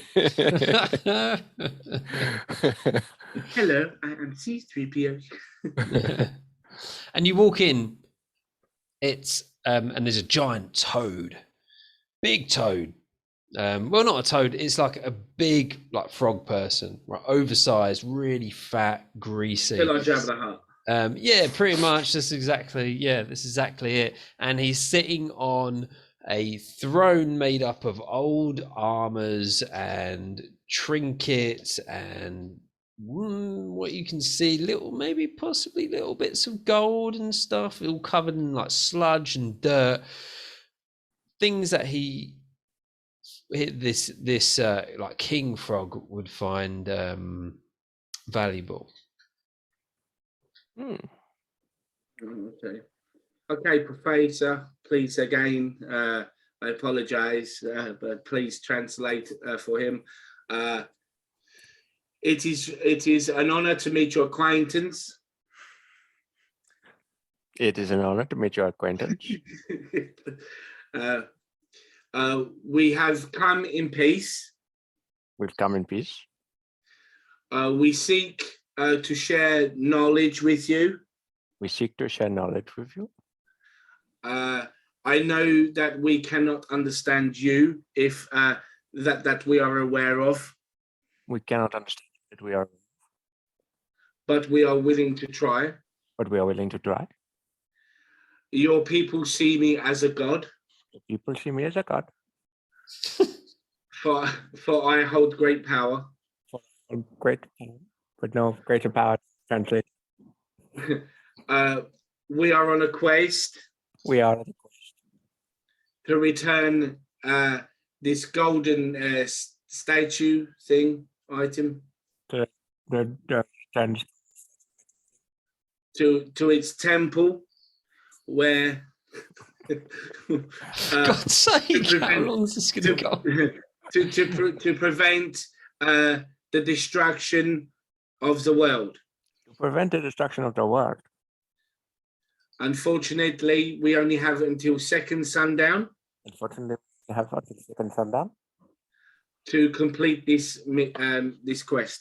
to complete this quest. Thank The you. end. Thank you. Yeah. Talks in his frog voice, and Hugh's there. Not Hugh. Yeah, Human is there. Who he's like. He knows of the prophecy. Yeah, that's what he's saying right there. He has heard of your magical abilities. He is maybe not as stupid as the usual, your everyday frog, and he would like a demonstration of your said abilities. Okay. So first of all, so what I'm going to do is, he wants a demonstration. First of all, I'm going to approach him cautiously, and I'm going to place my hand on him, and I'm going to detect his thoughts to begin with. Okay, so I'm going to see if I can abstract what he knows. So can I have a wisdom saving throw, please? Behind you, the entire village is gathering and watching what's going on. That one. Okay, so I'll read his thoughts then. Okay. He's skeptical of you being a god. Like I said, he's more knowledgeable than most of these frog people, which is why he's got to the top and got to the position he's in. So all he's thinking is, really, I wonder how good his performance will be, and is he really a god? Well, I only said I was a god to his people. I didn't say I was an actual god. Oh yeah, you said you were a god to his people, yeah. So yeah, he wants a performance still. Okay, so ready. So what I do is I'll do my Misty Step again, because again it's bonus action. I teleport away from him, and then I teleport within the crowd of people, just randomly in the crowd of his people, like that. And then let's see, what should I go with?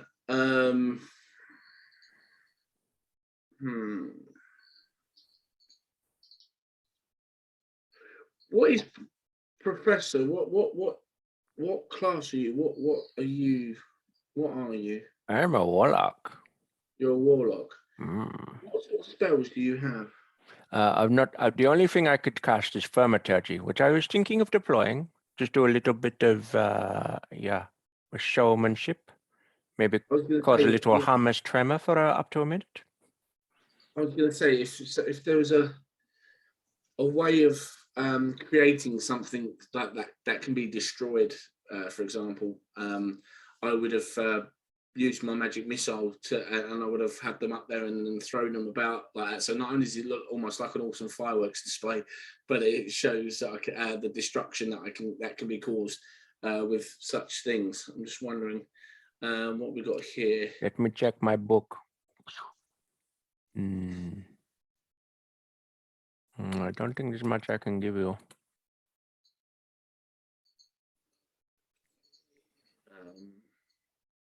I can't create anything. The only thing I can do is, a bit of thaumaturgy, mix it up a little bit. But he may be impressed with your magical ability anyway. Yeah. Okay.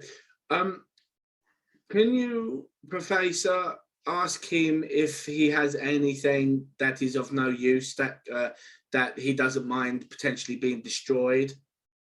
We would like to show you the power of the god. Do you have anything that we can destroy as evidence? He reaches round and he grabs a skeletal humanoid figure and gives it to you.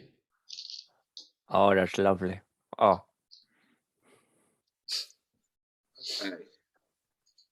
okay. Hans, what I do is I use thaumaturgy on you, and if you want to say something, I will do it so that your voice is raised. I think I can do that here. Kind of. Yeah, go for it. Yeah, I think that's all right. So it'll be extra loud. Yeah. I would demonstrate some of the power of destruction that I have. What are you giving a fucking skeletal statue thing for?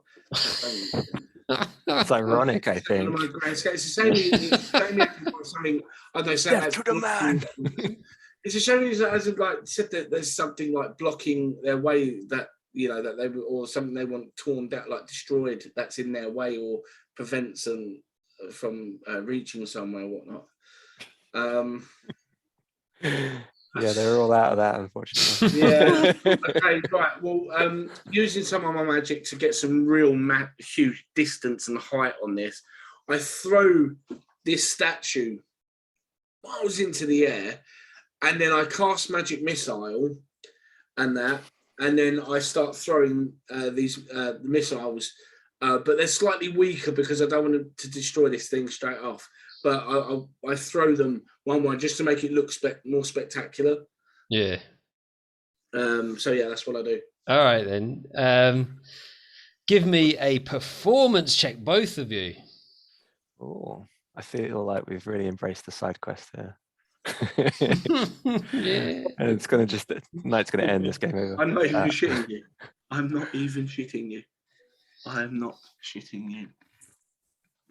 Oh, fuck off. A mouse. No, it's not a mouse. Oh man, the mouse. Where are you? Negative. Oh, there we are. Where is it? Oh. An 8. No. Or is that not 20? There. Yes. What's your modifier as well? For performance, it is +2. And you got an 8, Professor. No, I didn't I got get an 16. 8. It was a 20. It's because I rolled it off the bit of paper that it rolled onto. I'm trying to balance my thingy. But... Okay. Yeah, So I got 16. Oh, right. Okay. Very nice. Yeah, your performance. Your performance really works, and you can tell. Big Boss Frog, he is stunned at your performance, and he's like, and he goes, like clapping, and then like all the other frogs like clapping as well, and he's like sort of addresses Human and says, the fastest way to Human's like he says fastest way to the temple that you're seeking is straight across that chasm. If you get across that chasm, there is a track that these bullywugs use. It takes you to a position to get you over the river. Failing that, if you've got the balls to seek out Garth. Garth is the dragon, I'm assuming. Garth could get you there even faster. Garth's the I bet Garth's the dragon, isn't it? Yeah. Yes, I think so. Okay. So, If you want to go I don't Garth, know where it is. he says Garth, or you can follow some of his bullywug rangers through the jungle. They can take it straight to the temple. But bear in mind, this is the monkey temple.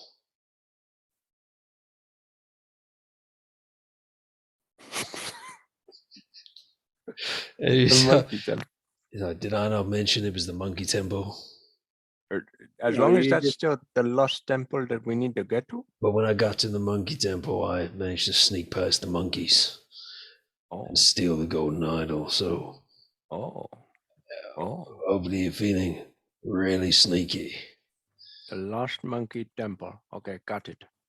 All right. As this happens, as he says this, you receive this information. You hear commotion outside, stomping, loads of like shaking. The mud building is like starting to collapse on it. Like all the frogs like looking around as it's collapsing. You hear the roar of T-Rexes smashing through this village. Shit.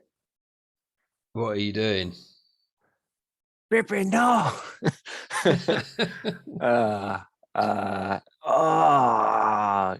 Can I calm Pippi down? I assume this is Pippi. Yeah, Pippi, no. So I take it you head outside. These frogs are going crazy. They're trying to like hide. A couple of them are brave enough to attack them, and they're jumping on the side and stabbing them with spears, and it's just getting them more and more angry. They're like stamping on their little mud huts.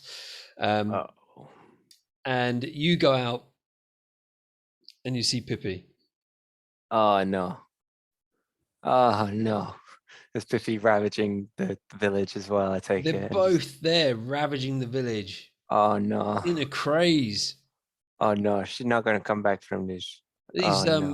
These frogs, they're throwing spears from sort of the tree line around their village, and then like hopping to different locations, grabbing more weaponry and just chucking more spears, trying to down these huge beasts that have come into their village.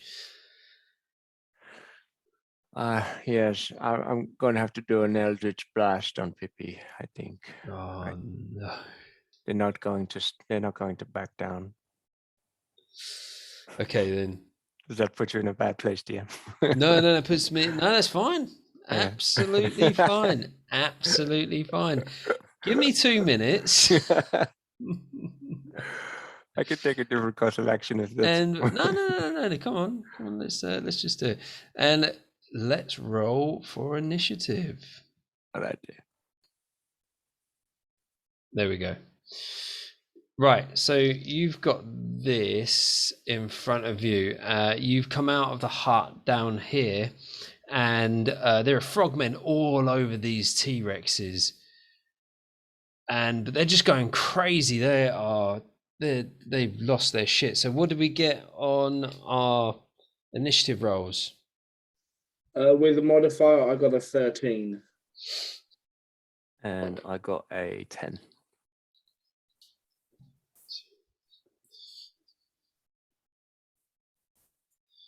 And you got 10. Right, so basically you guys will go together and you can decide who goes first with each whenever it comes around to you, right? So I'll let you do that in a little bit of metagaming, a very little bit of metagaming to see if you want to like try and pull off something cool. You can see Jack Human down here looking badass. He's going to go, he rolled a 17, so Jack is going to go separately to you. And T-Rexes, they didn't do very well at all. Yeah, they only got a 4, so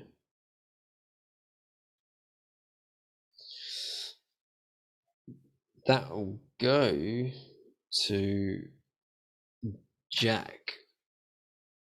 Now, Jackson in this is more of an adventurer, like an explorer, than an adventurer like you guys. So really, Jack is just gonna. In fact, give me a perception roll, Professor. It is a dirty 20. All right, you look around. You see Jack going for the golden idol. Oh, no. You can use a reaction if you want. Oh, yeah. Thaumaturgy. Jack, don't touch it. Voice booming. You caught him, and yeah, he's not going to do anything, but he's just going to use his movement to back off into the jungle somewhere, and he's going to try and stealth it, which he. Oh no, he fails. Yeah, he fails with 10. So yeah, so he fails to stealth away from the T-Rexes, and then that goes to you guys. What are you going to do? What's your plan? All right, meta. I was thinking about dropping maybe an Eldritch Blast on one of the dragons, T-Rexes. What were you thinking? To be honest, I was thinking maybe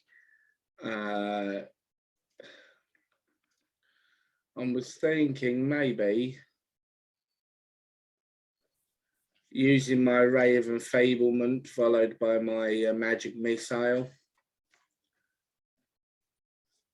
Okay.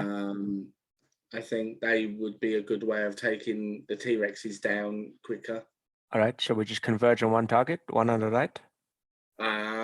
We can, yes. We can go for the one on the on. Go. Who's going first? Well, I'll cast the ray of enfablement first, because that'll obviously, yeah. So I need a Constitution saving throw from that T-Rex, please, on the right. On the right. Yes. Con save is a 15. Not good enough. Just not good enough. So Not good black enough. beam of enervating energy springs from my finger towards the creature within range. And now when I make a ranged spell attack against a target, which I could do now, on a hit, the target deals only half damage with weapon attacks or that use strength until the spell ends. Yeah. At the end of each of the target's turns, it can make a Constitution saving throw against the spell. On a success, the spell ends. You see it stumble a little bit as loads more spears come in from the frogs in the corner.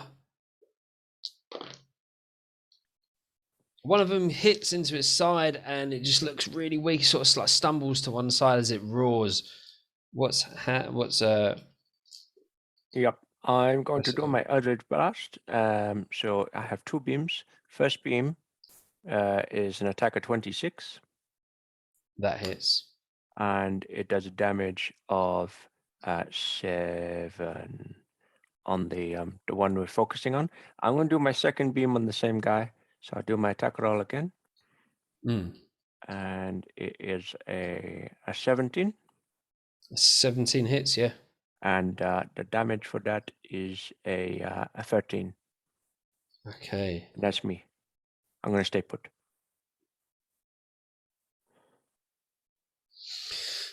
These T-Rexes are going crazy. The one on the top right has like turned to all these frogs that are throwing spears at it, and it's gonna like swing its tail at one of them, hitting it and killing it instantly.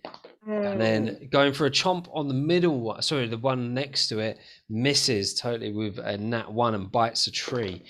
And then with a second bite trying to get it, it just engulfs this frog with its jaws,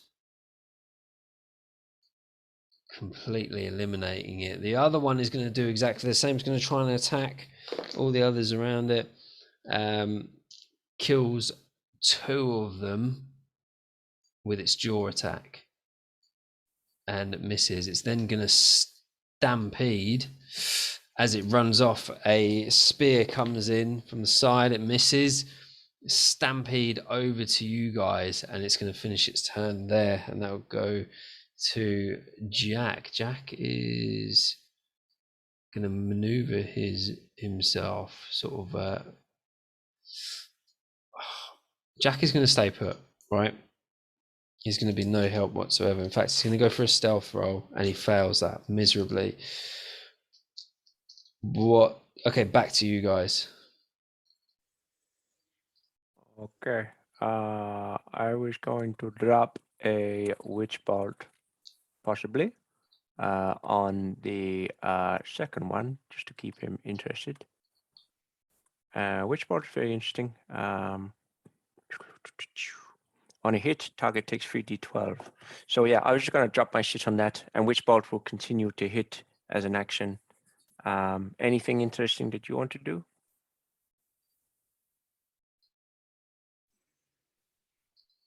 Yeah, magic missile in. I can do it level 3, I think. When you cast a spell using a spell slot second level or higher, the spell creates one more dot for each level slot above the first. So that's a total. Oh, actually, shit. No, I'm going to change my mind. Sorry. Go on then. I was going to do something different. Oh, fuck. What was it? Literally had it there.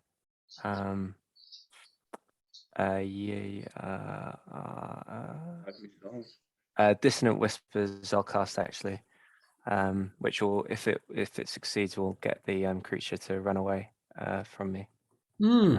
Okay. Because the one closest to me, obviously. Yes. Yeah. So that would be my move. So Dissonant Whispers, and I've got to make a saving throw of what? 16 DC, Wisdom saving throw. Yeah, that's what I want. Sorry, yeah, didn't have to tell you that. I get a 12.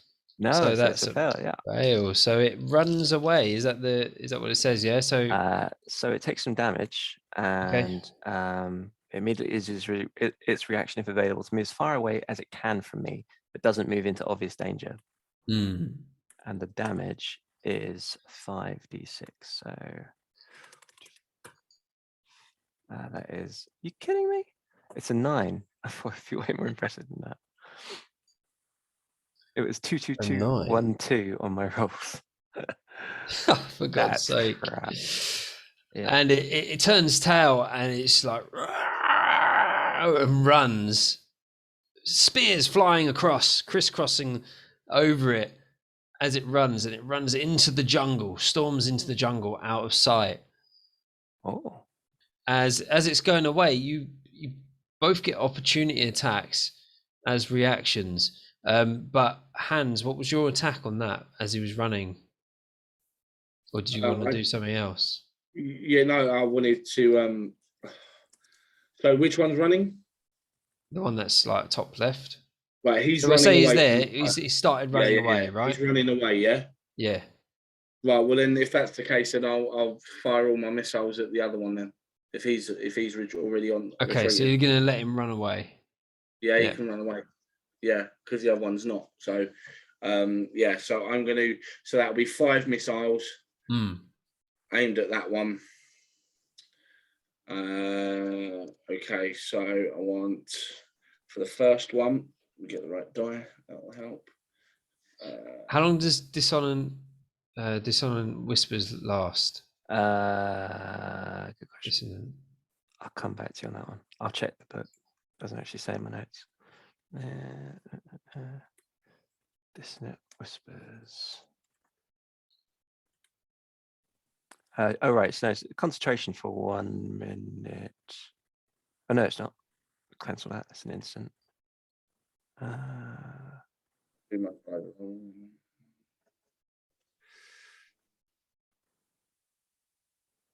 Creature doesn't move until the soldier on a successful save. Save. It doesn't say actually. That's weird. I think it must just be that one then. All right, yeah, one action. Does it say one action? Does it say one action? For me, it says casting time 1 action, duration instantaneous. Yeah. So yeah, one time use. Yeah, yeah. What have you done, Hans? Anything? Yeah. So the first missile out of 5 is a 3 damage. 3 Take 3 damage. Yeah. on the first one, on the All first right. hit. Yep. 4 on the second. 4 in the second. Yeah. 3 again on the third. Yep. 1 on the 2, because I have to +1, and then finally we have another 2. Another 2. And what are they? Magic missiles, right? Yeah. So what do your magic missiles look like as you cast them and they fly through the air and hit the creature?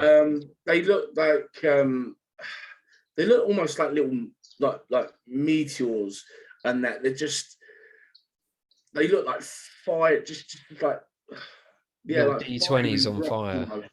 Yeah, they look like little meteors. Yeah. What color are they? They're kind of like a fiery golden color, like Oh, nice. orange and very intense flame color. Intense orange. Yeah. Cool. So they fly and they smash the side of this T-Rex. It doesn't even know what it's doing. It's just going crazy. It's just trying to attack anything nearby. Is that your turn? Do you want to do anything else? Do you want to move?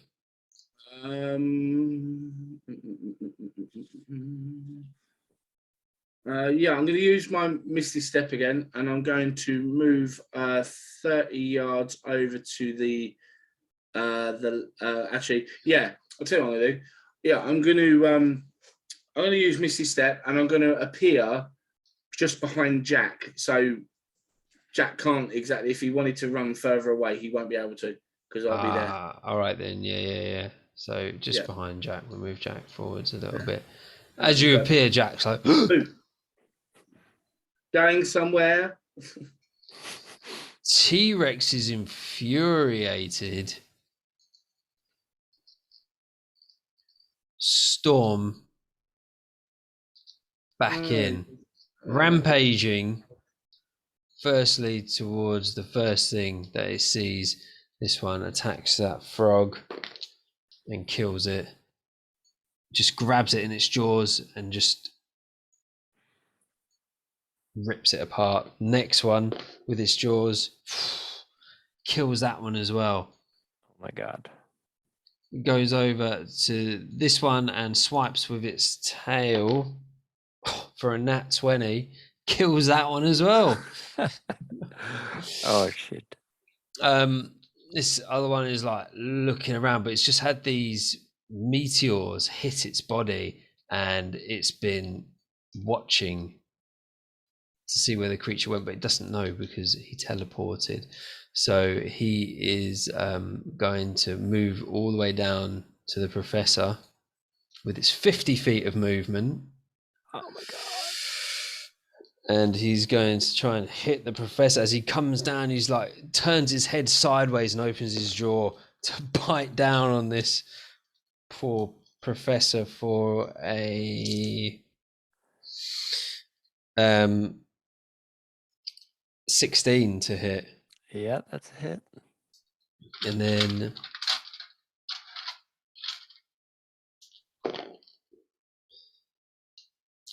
bites you for 11 piercing damage as it just slashes into you and picks you up. Oh no. And then releases you, so you fall to the ground, receiving 5 points of bludgeoning damage, and you are prone. No. But give me an acrobatics. That's not going to be good. It is an 8. Yeah, you fall flat on your face and receive 5 points of bludgeoning damage, and you are prone. It then swipes its tail at this frog to the side and kills it. Oh man. And then tries to take a bite out of you with advantage on the floor. for a 22 to hit. Yeah, that'll do Oh, it. shit, shot me. And does 11 points of its piercing damage. Oh dear. And you're grappled by the creature within its jaws. Oh, it just finished me now. And that's the end of the round. At the end of the round, you hear like something huge from the distance. As you look up, and the professor, he's on the floor. His like face is covered in mud. His beard's all like ruined, and looks up to see this green dragon from earlier storm into the camp. And well, I don't need to put a little thing, but it comes in straight up to the first T-Rex and just grabs it by the neck and just rips its head clean off. It then goes over to the other one, picks it up with the professor. Professor, do you want to give me a strength saving throw? No. Or dexterity, actually. You can use dexterity. Never gonna be good. Oh, it's not bad. 19. 19, that's not too bad. So you manage to wiggle your way out of the jaws and you fall to the ground. Give me an acrobatics. It is it's a 1, but I'm lucky, so I get to reroll Oh, yeah, you the do. half thing. 21. 21. So you managed to land on your feet this time, avoiding any bludgeoning damage or making yourself prone. And you watch as this dragon flies up to the highest point, well, as high as you can fucking see, until they're a small dot. And then you're waiting for a little while as you watch this dot turn into a T-Rex and then a bigger T-Rex as it slams into the ground and explodes on impact. The dragon flies down and lands next to it. And that ends the combat. Oh my god.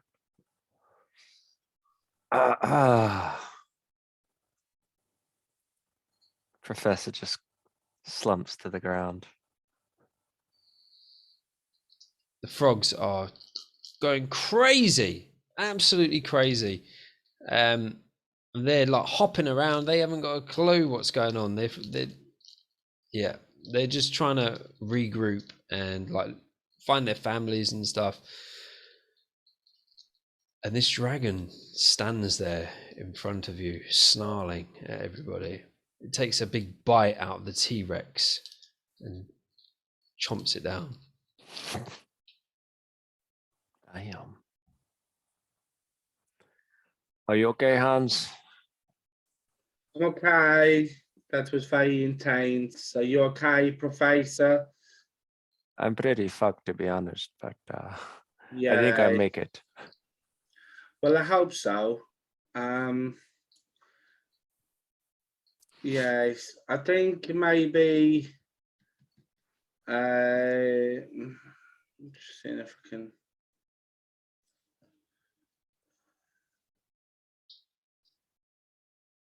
No, I can't. That's what I was going to see if I could charm the dragon. But it's fine. Take a short 2-minute break there. Okay. So this dragon is here, and it's just eating this T-Rex next to you, and he's like going, that smell. I smelled it earlier. Where are they? And looking around, spots the professor on the floor, and laughs like, how unfortunate. Are you okay, little man? This guy's actually talking common to us, right? He's talking common to you. Okay, Yeah. cool. All right. Yes, Mr. Dragon, sir. I'm okay. Are you going to finish me off now? Tempting, but no. I can smell, not on you. I smell something ancient in your possession. Hmm. Close by. Where is your companions?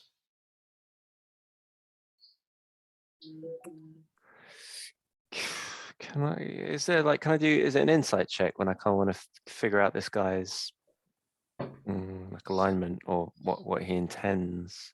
I'm not sure if I want to disclose what we have to him.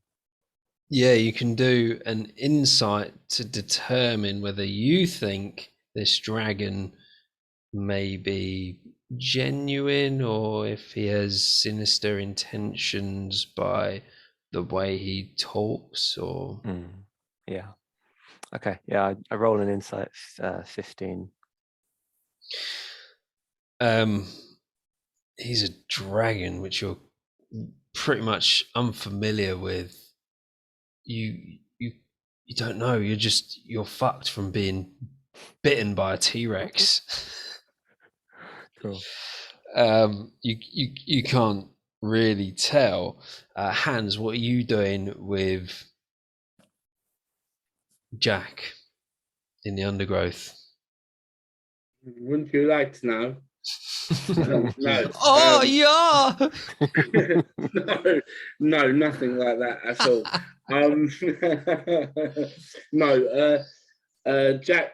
Jackson getting a bit of a telling off by Hans goes, don't think it went unnoticed because I know the professor saw you. You was going for the idol. You was going to take it and you was going to leave us in the sheet. Now, I warned you what would happen to your bollocks if you try anything stupid.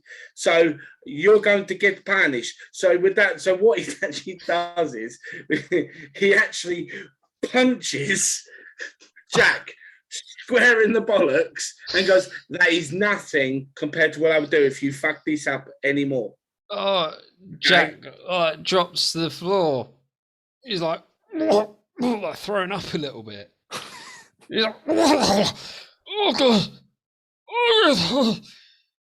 And he makes all these noises, and you look up and you see through the tree line, you see the dragon's head just sweep round and look directly at you and moves straight away towards your location, like smashing through the trees. The head stays lowered as it's moving, like hovering at like not even bobbing up and down. It's like solid, going straight towards you, and goes right up to your face.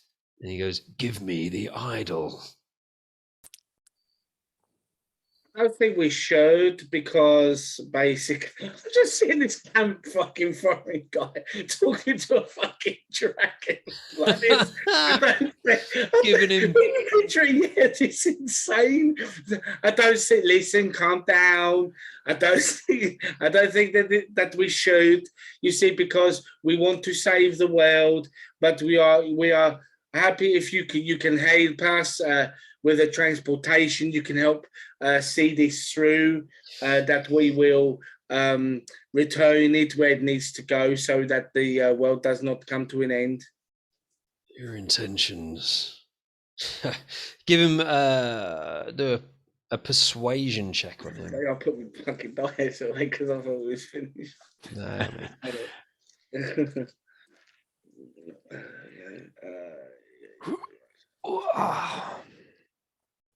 Persuasion. Oh, right. Persuasion has got +5, so 15 + 5, 20. 20. Okay. He says, I wouldn't normally trouble myself with you small, insignificant creatures, but it would seem we have the same interest here. Give me the idol, I will return it to its rightful place. Maybe we can go with you, just because I don't think you understand what I say. If we go together, then we can all know that we trust it, that the job gets done. he laughs. How dare you?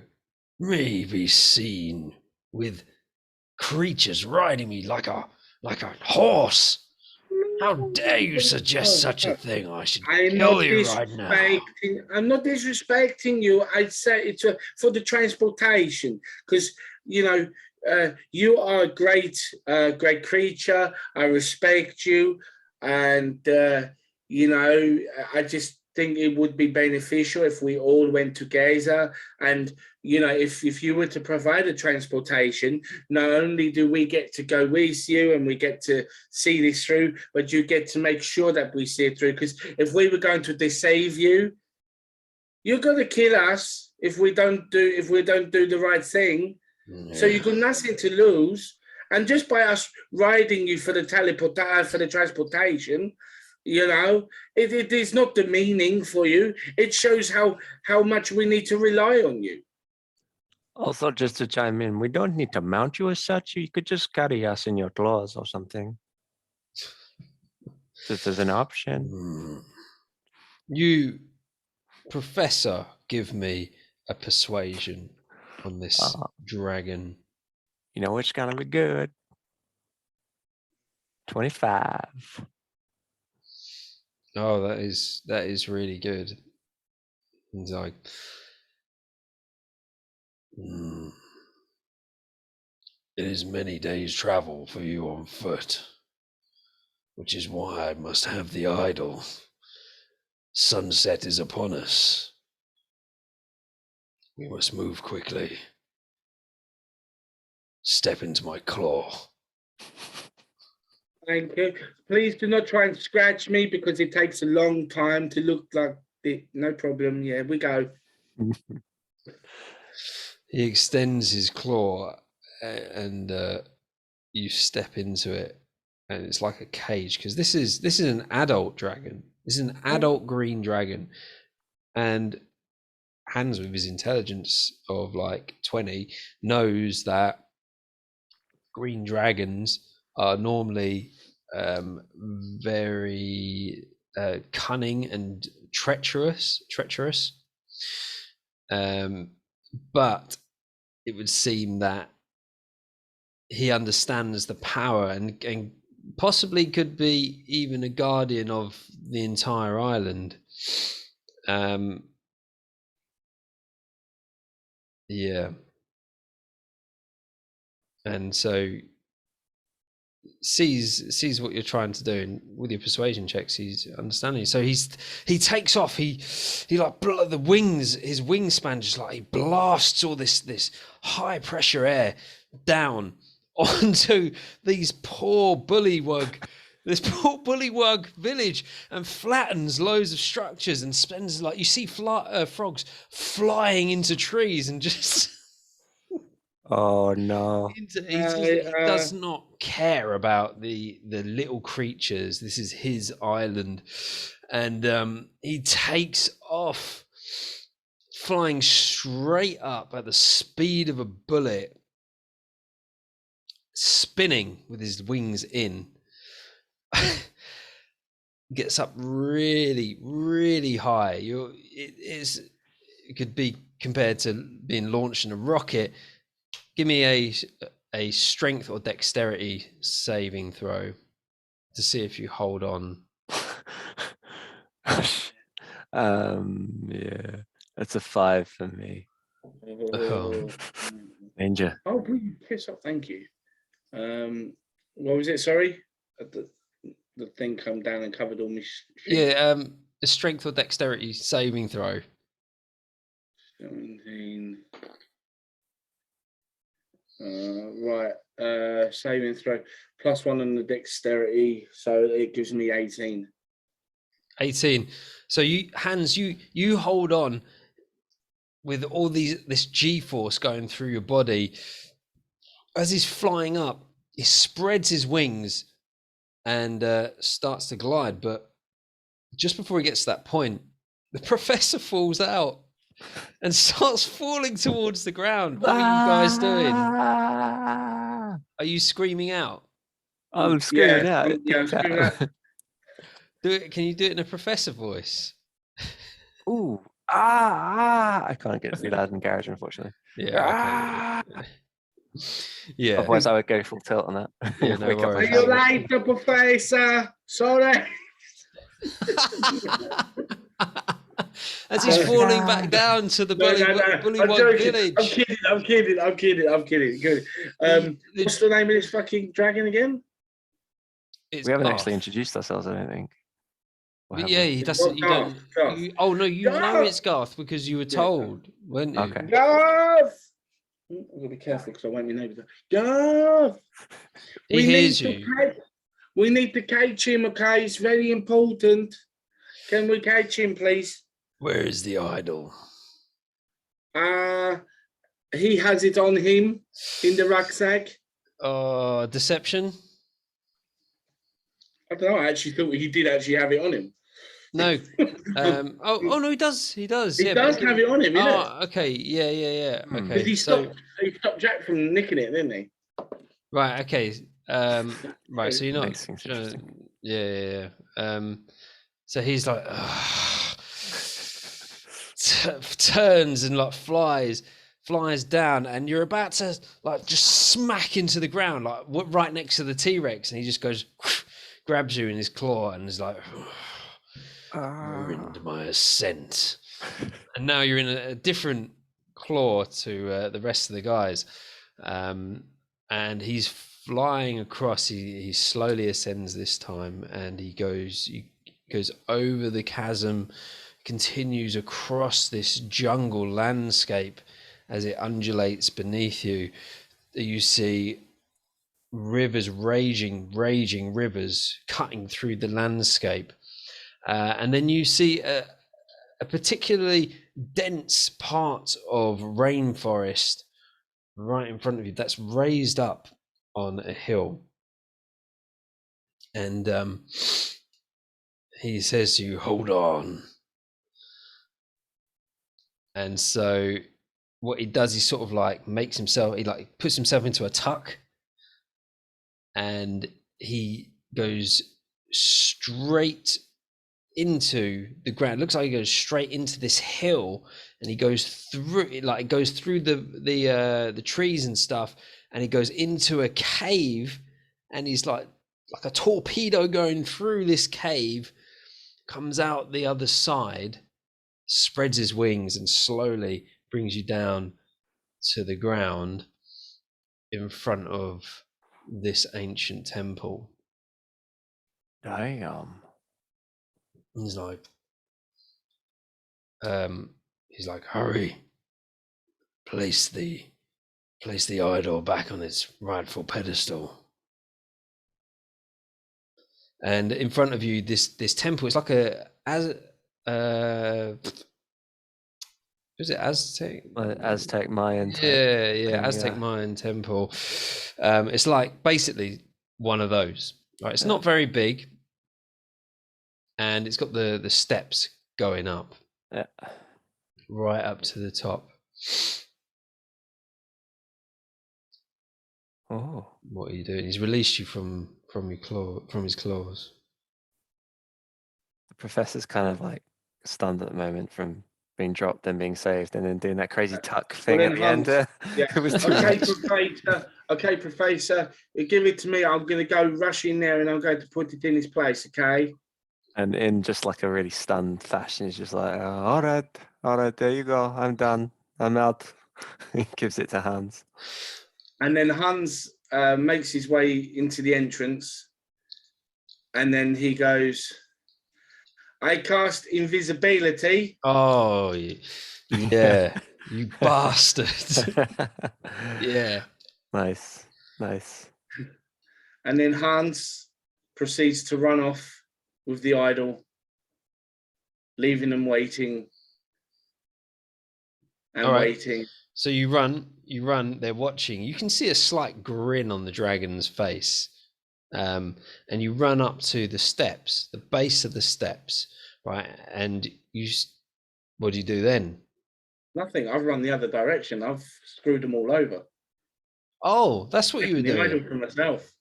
Oh, you've taken the idol for yourself. What? I thought you were just going to... So you've not run up the stairs. You've gone elsewhere. No, do you know what? I just thought I'm gonna. When you turn around and said earlier about, oh, you thought Dan was gonna turn around and say, oh, you know, this the second substance come up and we all die. Ah, I no. thought, what if Hans on this one pulls a fast one and takes the idol? So I thought you went invisible so you could avoid all Dan's traps. Go upstairs. Oh, so you couldn't see me run. No, so you couldn't see me run away. Oh no. Okay, so roll a stealth with advantage against the dragon. Oh, stuff with advantage. Okay. So does that mean I've got to roll twice? Twice and take the higher value plus your modifier.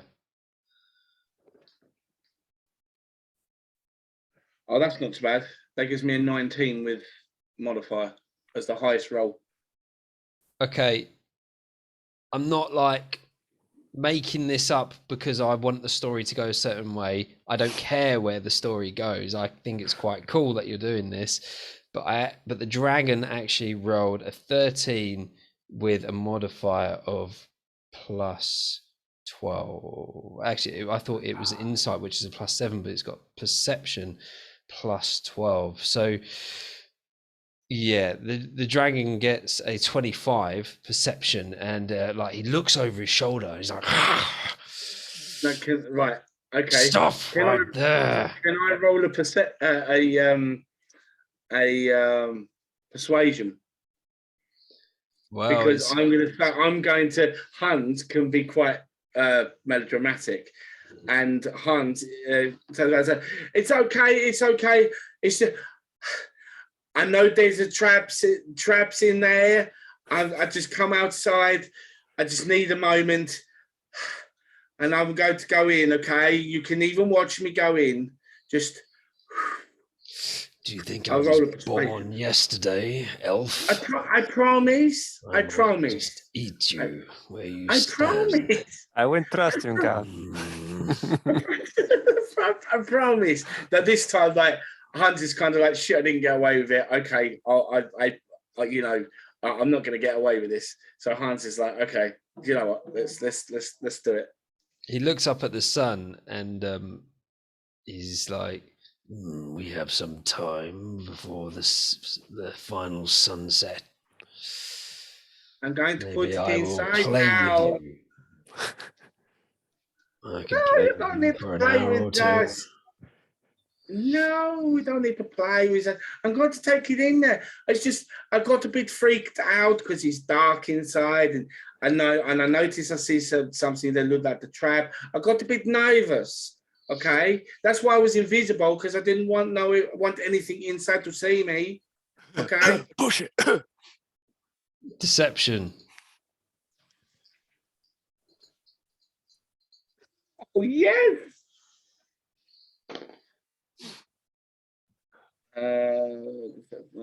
I'll have that. I'll take that all day, night, week, weekend, month, year long. Yeah, what'd you get? Nat 20 with a +5 on the modifier.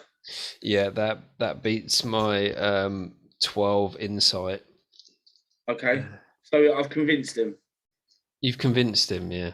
Okay, so this time the hunt is for real, no bullshit, actually going in there. And again, as I've got one left open, again, he casts invisible and then cautiously goes in while bricking it, realizing, shit, I didn't get away with it. Like, damn it. Okay. So this time you're heading back. Yeah? Yep. And what are you doing now? Like, describe what you see around you. Okay, so I see some, obviously, what are torches, they're unlit. So I use some of my flame just to light them, and I take one with me. We're going full on like Tomb Raider, sort of Uncharted shit now. Yeah. Like, you know, even Assassin's Creed, fucking Well, actually, if it was Assassin's Creed, I'd be hopping from things, but you know, doing backflips. I love my Assassin's Creed. I love me Ezio. So going through again. So all that could be seen is this like floating torch because he is invisible. And he's looking around, but he can see that there's. He's not stupid. He's quite well adventured over the years. He notices there's some panels on the flooring which look a little bit uneven, which could potentially be pressure plates that could trigger, traps. So he's, cautiously sort of steps around some of those. And as he just sort of gets deeper into the temple. So the temple is like steps going straight up, so it doesn't actually go in, and on the very top is where the dragon wants you to place the idol. But you start you avoid these pressure plates on the floor, and you start making your way up the steps. What you hear from behind you is Jack Human shout, "Remember the goddamn monkeys!" And you start hearing around you, and you can see that there's monkeys in the trees, swinging around. There's a few just cutting around on the temples, and there's a few on the ground a little bit further away. They're not sort of moving, and they're bigger. They're almost like gorilla size. And then after a while, you hear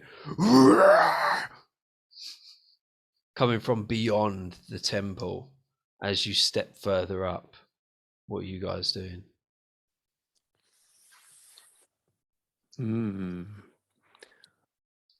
Well, I think I'd probably try and run to join with Hans, looking out for any pressure plates, because we need to get to the top, and we'll have to fight for the monkeys.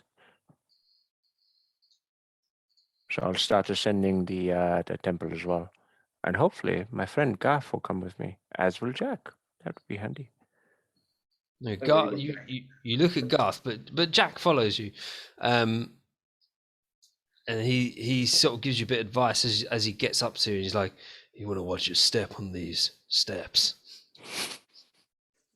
Nice. This place is rigged. There's booby traps everywhere." And you look back. The dragon backs off and makes himself comfortable, chilling out, watching you guys as you ascend these steps. Give me a perception roll.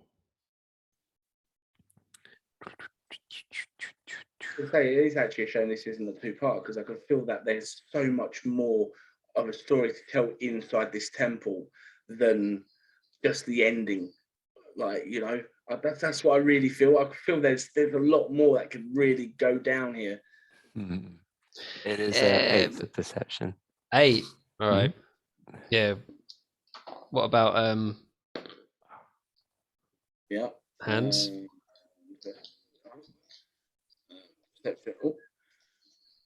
23 with modifier. 23. So Hans, as you're walking up the steps, you notice that some of the brickwork is very, very loose, and you sort of tiptoe around it. However, the professor and Jack are together, and they don't notice these loose bricks at all. And the professor steps on one. It falls out and tumbles down the steps, and you hear some clunking from underneath your feet as if something is moving into position. What are you doing? Hitting the deck. The professor just gets into a ball and drops to the ground. So you drop to the ground. human is going to do the same thing. And are you going to do anything, Hans? Am I not already like in front of them because I went in on my own? They ran initially up. They ran up to. They Oh. They caught up with you. They ran and caught up with you. Okay, so they're actually caught up with me. Yeah. Yes, I'm going to use Misty Step to teleport in front. Okay. I can take one person with me if they're holding on to me. So if you I are. grab one person. Yeah. You're on. You're on a big stairway up to the top of this pyramid on the side of this pyramid. Yeah. So you're going to teleport. Where are you going to teleport to? 30 feet in front, ahead. So straight ahead. Straight 30 feet ahead. Yeah, it's an instant teleportation. So you want to move up the staircase, yeah? Yeah. Okay. So you teleport up. You hear these monkeys like going crazy. As you teleport, you look behind you to see the steps. They like sort of fold in and create a slide. And at the very bottom, you can see that the stones that you originally spotted were obvious pressure plates were not actually pressure plates. They moved apart, revealing a spike pit at the bottom. And Jack Human's like, I told you. He's sliding down this slide and he tries to jump, but he just doesn't get the purchase that he requires. And he goes sliding with all his force into this spike pit, impaling him.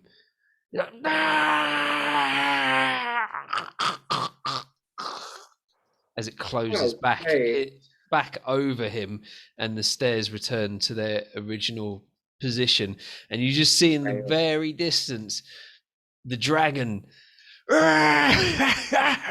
just laughing his head off. Oh man. Well, I didn't trust him anyway. But I save you, Professor, because we start this journey together. We're going to finish it together. Did I miss this step with Hans then? Did Hans grab you? Yeah, You teleported with him. I could take one person with me. I grabbed Professor. Cool. Oh, thanks, Hans. Thanks. There's no problem. And as you get to the top of the teleport, you see this happen to Jack Human, and you turn around, and these monkeys have surrounded you, and they're like, and these little ones are, and they look angry. I do a little telepathic. Hello there. This is your god. There's a big one. There's a big one to the right. He looks mean. He looks really mean. But just to describe to you what's in front of you is a sort of a pedestal with different coloured orbs surrounding it, like glass orbs. One's red, the other's is a large red one, a small green one, and a sort of medium blue one. And in the center is a circle where the idol would go. These monkeys are not happy with you. So you're telepathically talking to which one? I'll go for the big one, if I may. Boy, yeah. Yeah. Hey. And what are you saying? Hello, this is your god. And I'll point to Hans and I'll be like, Hans, do something. Yes, if you can, please translate for me. And like this, go, Obi-do. I want to be like you. I want to walk like you. Talk like you. Like you. See if they got that. Performance check. I just honestly trust not to fuck about like when we're in fucking facing danger in the face. Natural 20, by the way. 25. Oh my God. Oh shit! I got 19. I got 19. Oh man, I wish I'd matched your 20 then. I got 19. You're so good at it, and you start doing the dance moves and everything, and they're like looking at you confused. Like the big bad was like scratches his head, And then he's like starts like moving his shoulders. And that, he's like,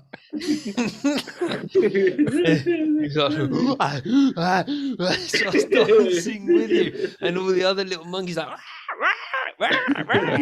dancing, and they all like surround you, and they're getting really close. And then loads more monkeys like come out of the trees. They come out of like from behind the temple, and they just surround it. It's getting too much, and they're like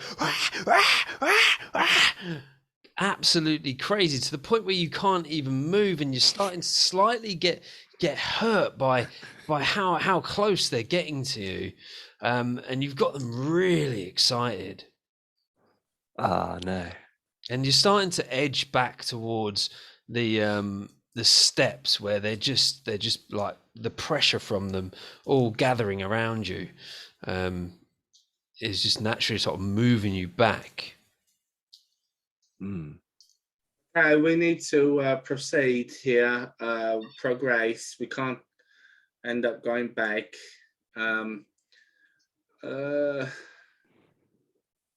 Trying to see what they're excited about. They're just excited about the fact As that you dancing get is to the edge, you start taking a step onto the stairs which lead up to the top. Some of the monkeys fall away. Give me a dexterity save.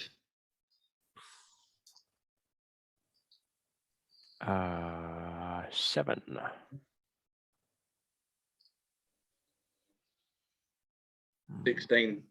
16. Hans is all right. He, as he's getting pushed back, doesn't realise you're actually going to the steps, but he steps down. He's okay, but poor old professor loses his footing, falls over and squashes some of the smaller monkeys on the steps, and falls down sort of almost halfway, triggering the trap again. The monkeys scatter as they know what's going to happen, and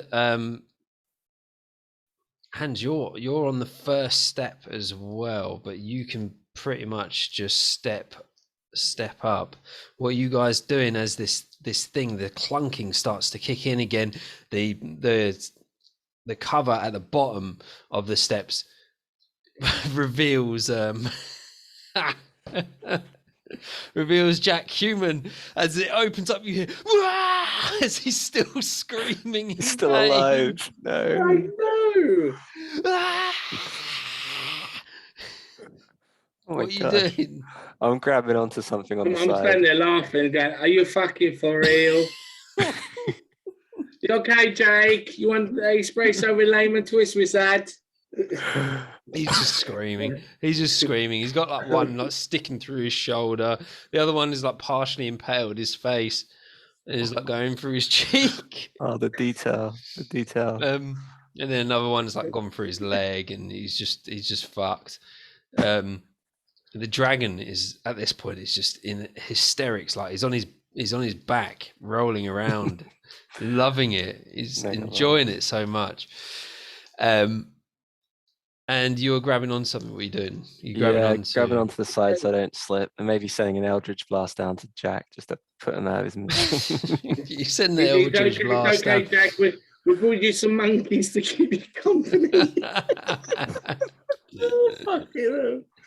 And you Eldritch Blast him in the face, and he just like his face just like turns into a black patch where it's just melted. And he's like, ah! This is the best thing about Misty Step is you can cast it any time because it's a bonus action. Yeah, so the steps start any to time as often as you want. Yeah, that's cool. So like the steps fold in, and you're right at the top, but the professor starts to slide down.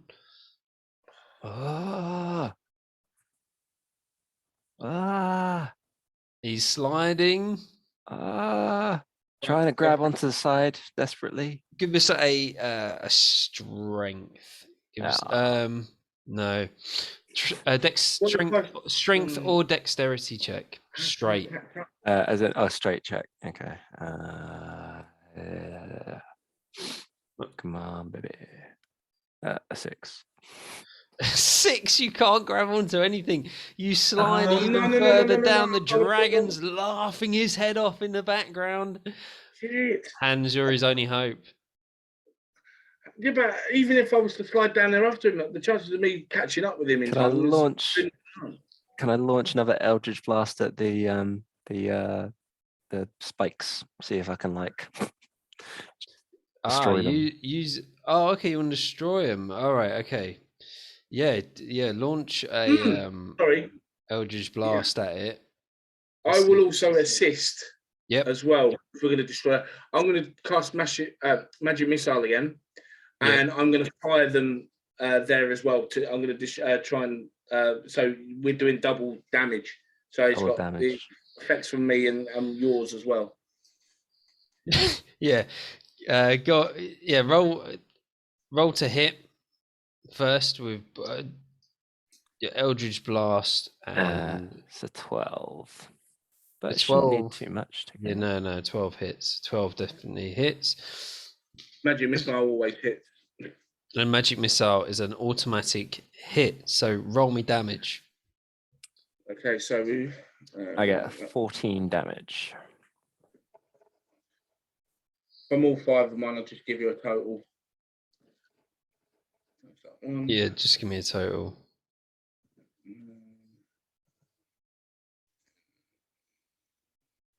Mm. 15.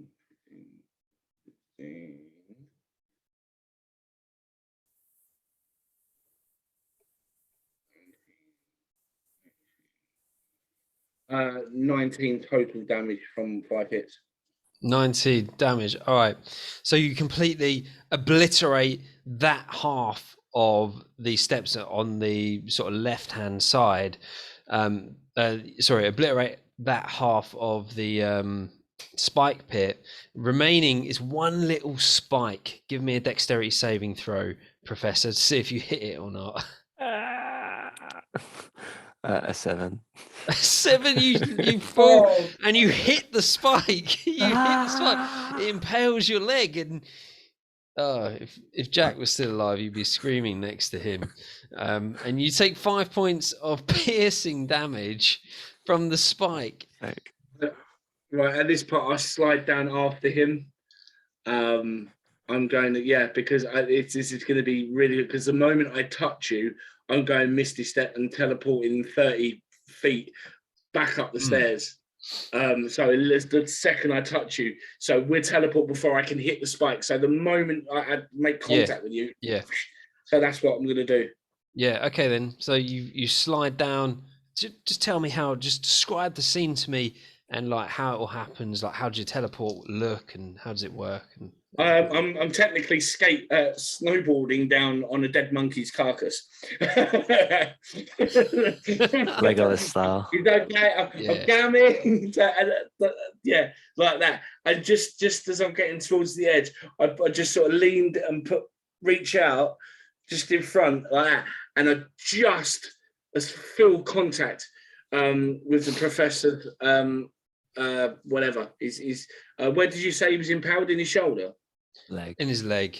And he's like, oh, right, yeah. So Not it's a just major like, artery. Professor, so he's just like, help me like that. And I literally just go like that. And the moment I do that, I cast a Misty Step like that. And then, boom, we're teleported 30 feet back up the stairs.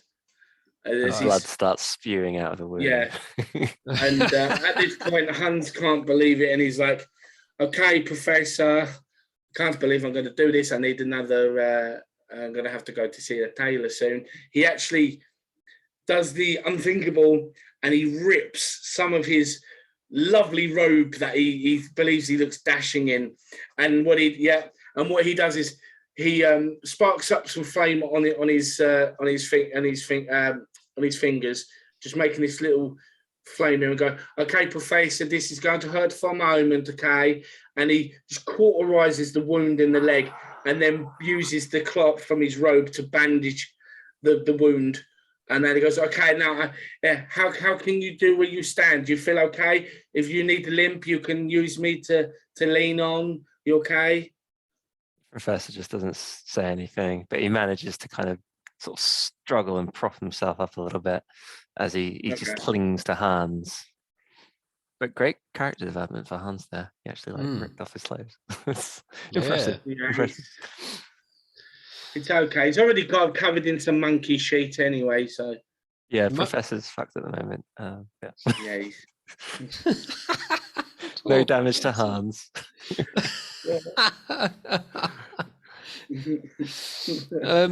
And so you're here. The monkeys have sort of backed off a little bit, and you've got this pedestal in front of you.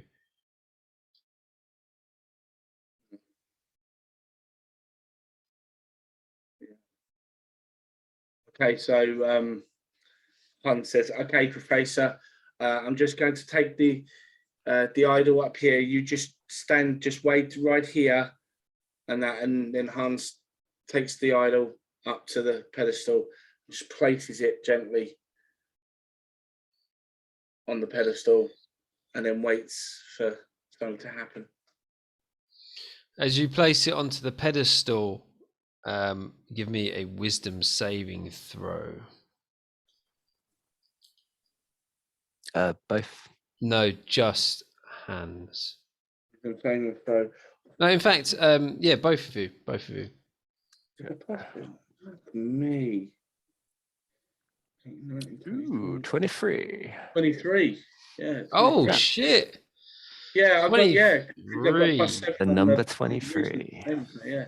With the laughter of the dragon and the madness of these screeching monkeys around you, they all sort of like drown out as this bright light emits from where you placed the idol. It completely blinds you to the point you feel like you're almost unconscious, and as you gain consciousness, you find yourself in a place that's completely white, and a like spirit entity appears, and you can barely see sort of a yellowish outline, flowing hair and flowing clothes, and she says, "Thank you for restoring the idol. Your world is now safe. Return." And she like sends you back. And when you come to, you wake up and you are looking around. You're no longer in a jungle. You are on the temple, but you are in the middle of a desert. And that's the end of it. I'm not going to dry out here, okay? Not doing that to me. Nice.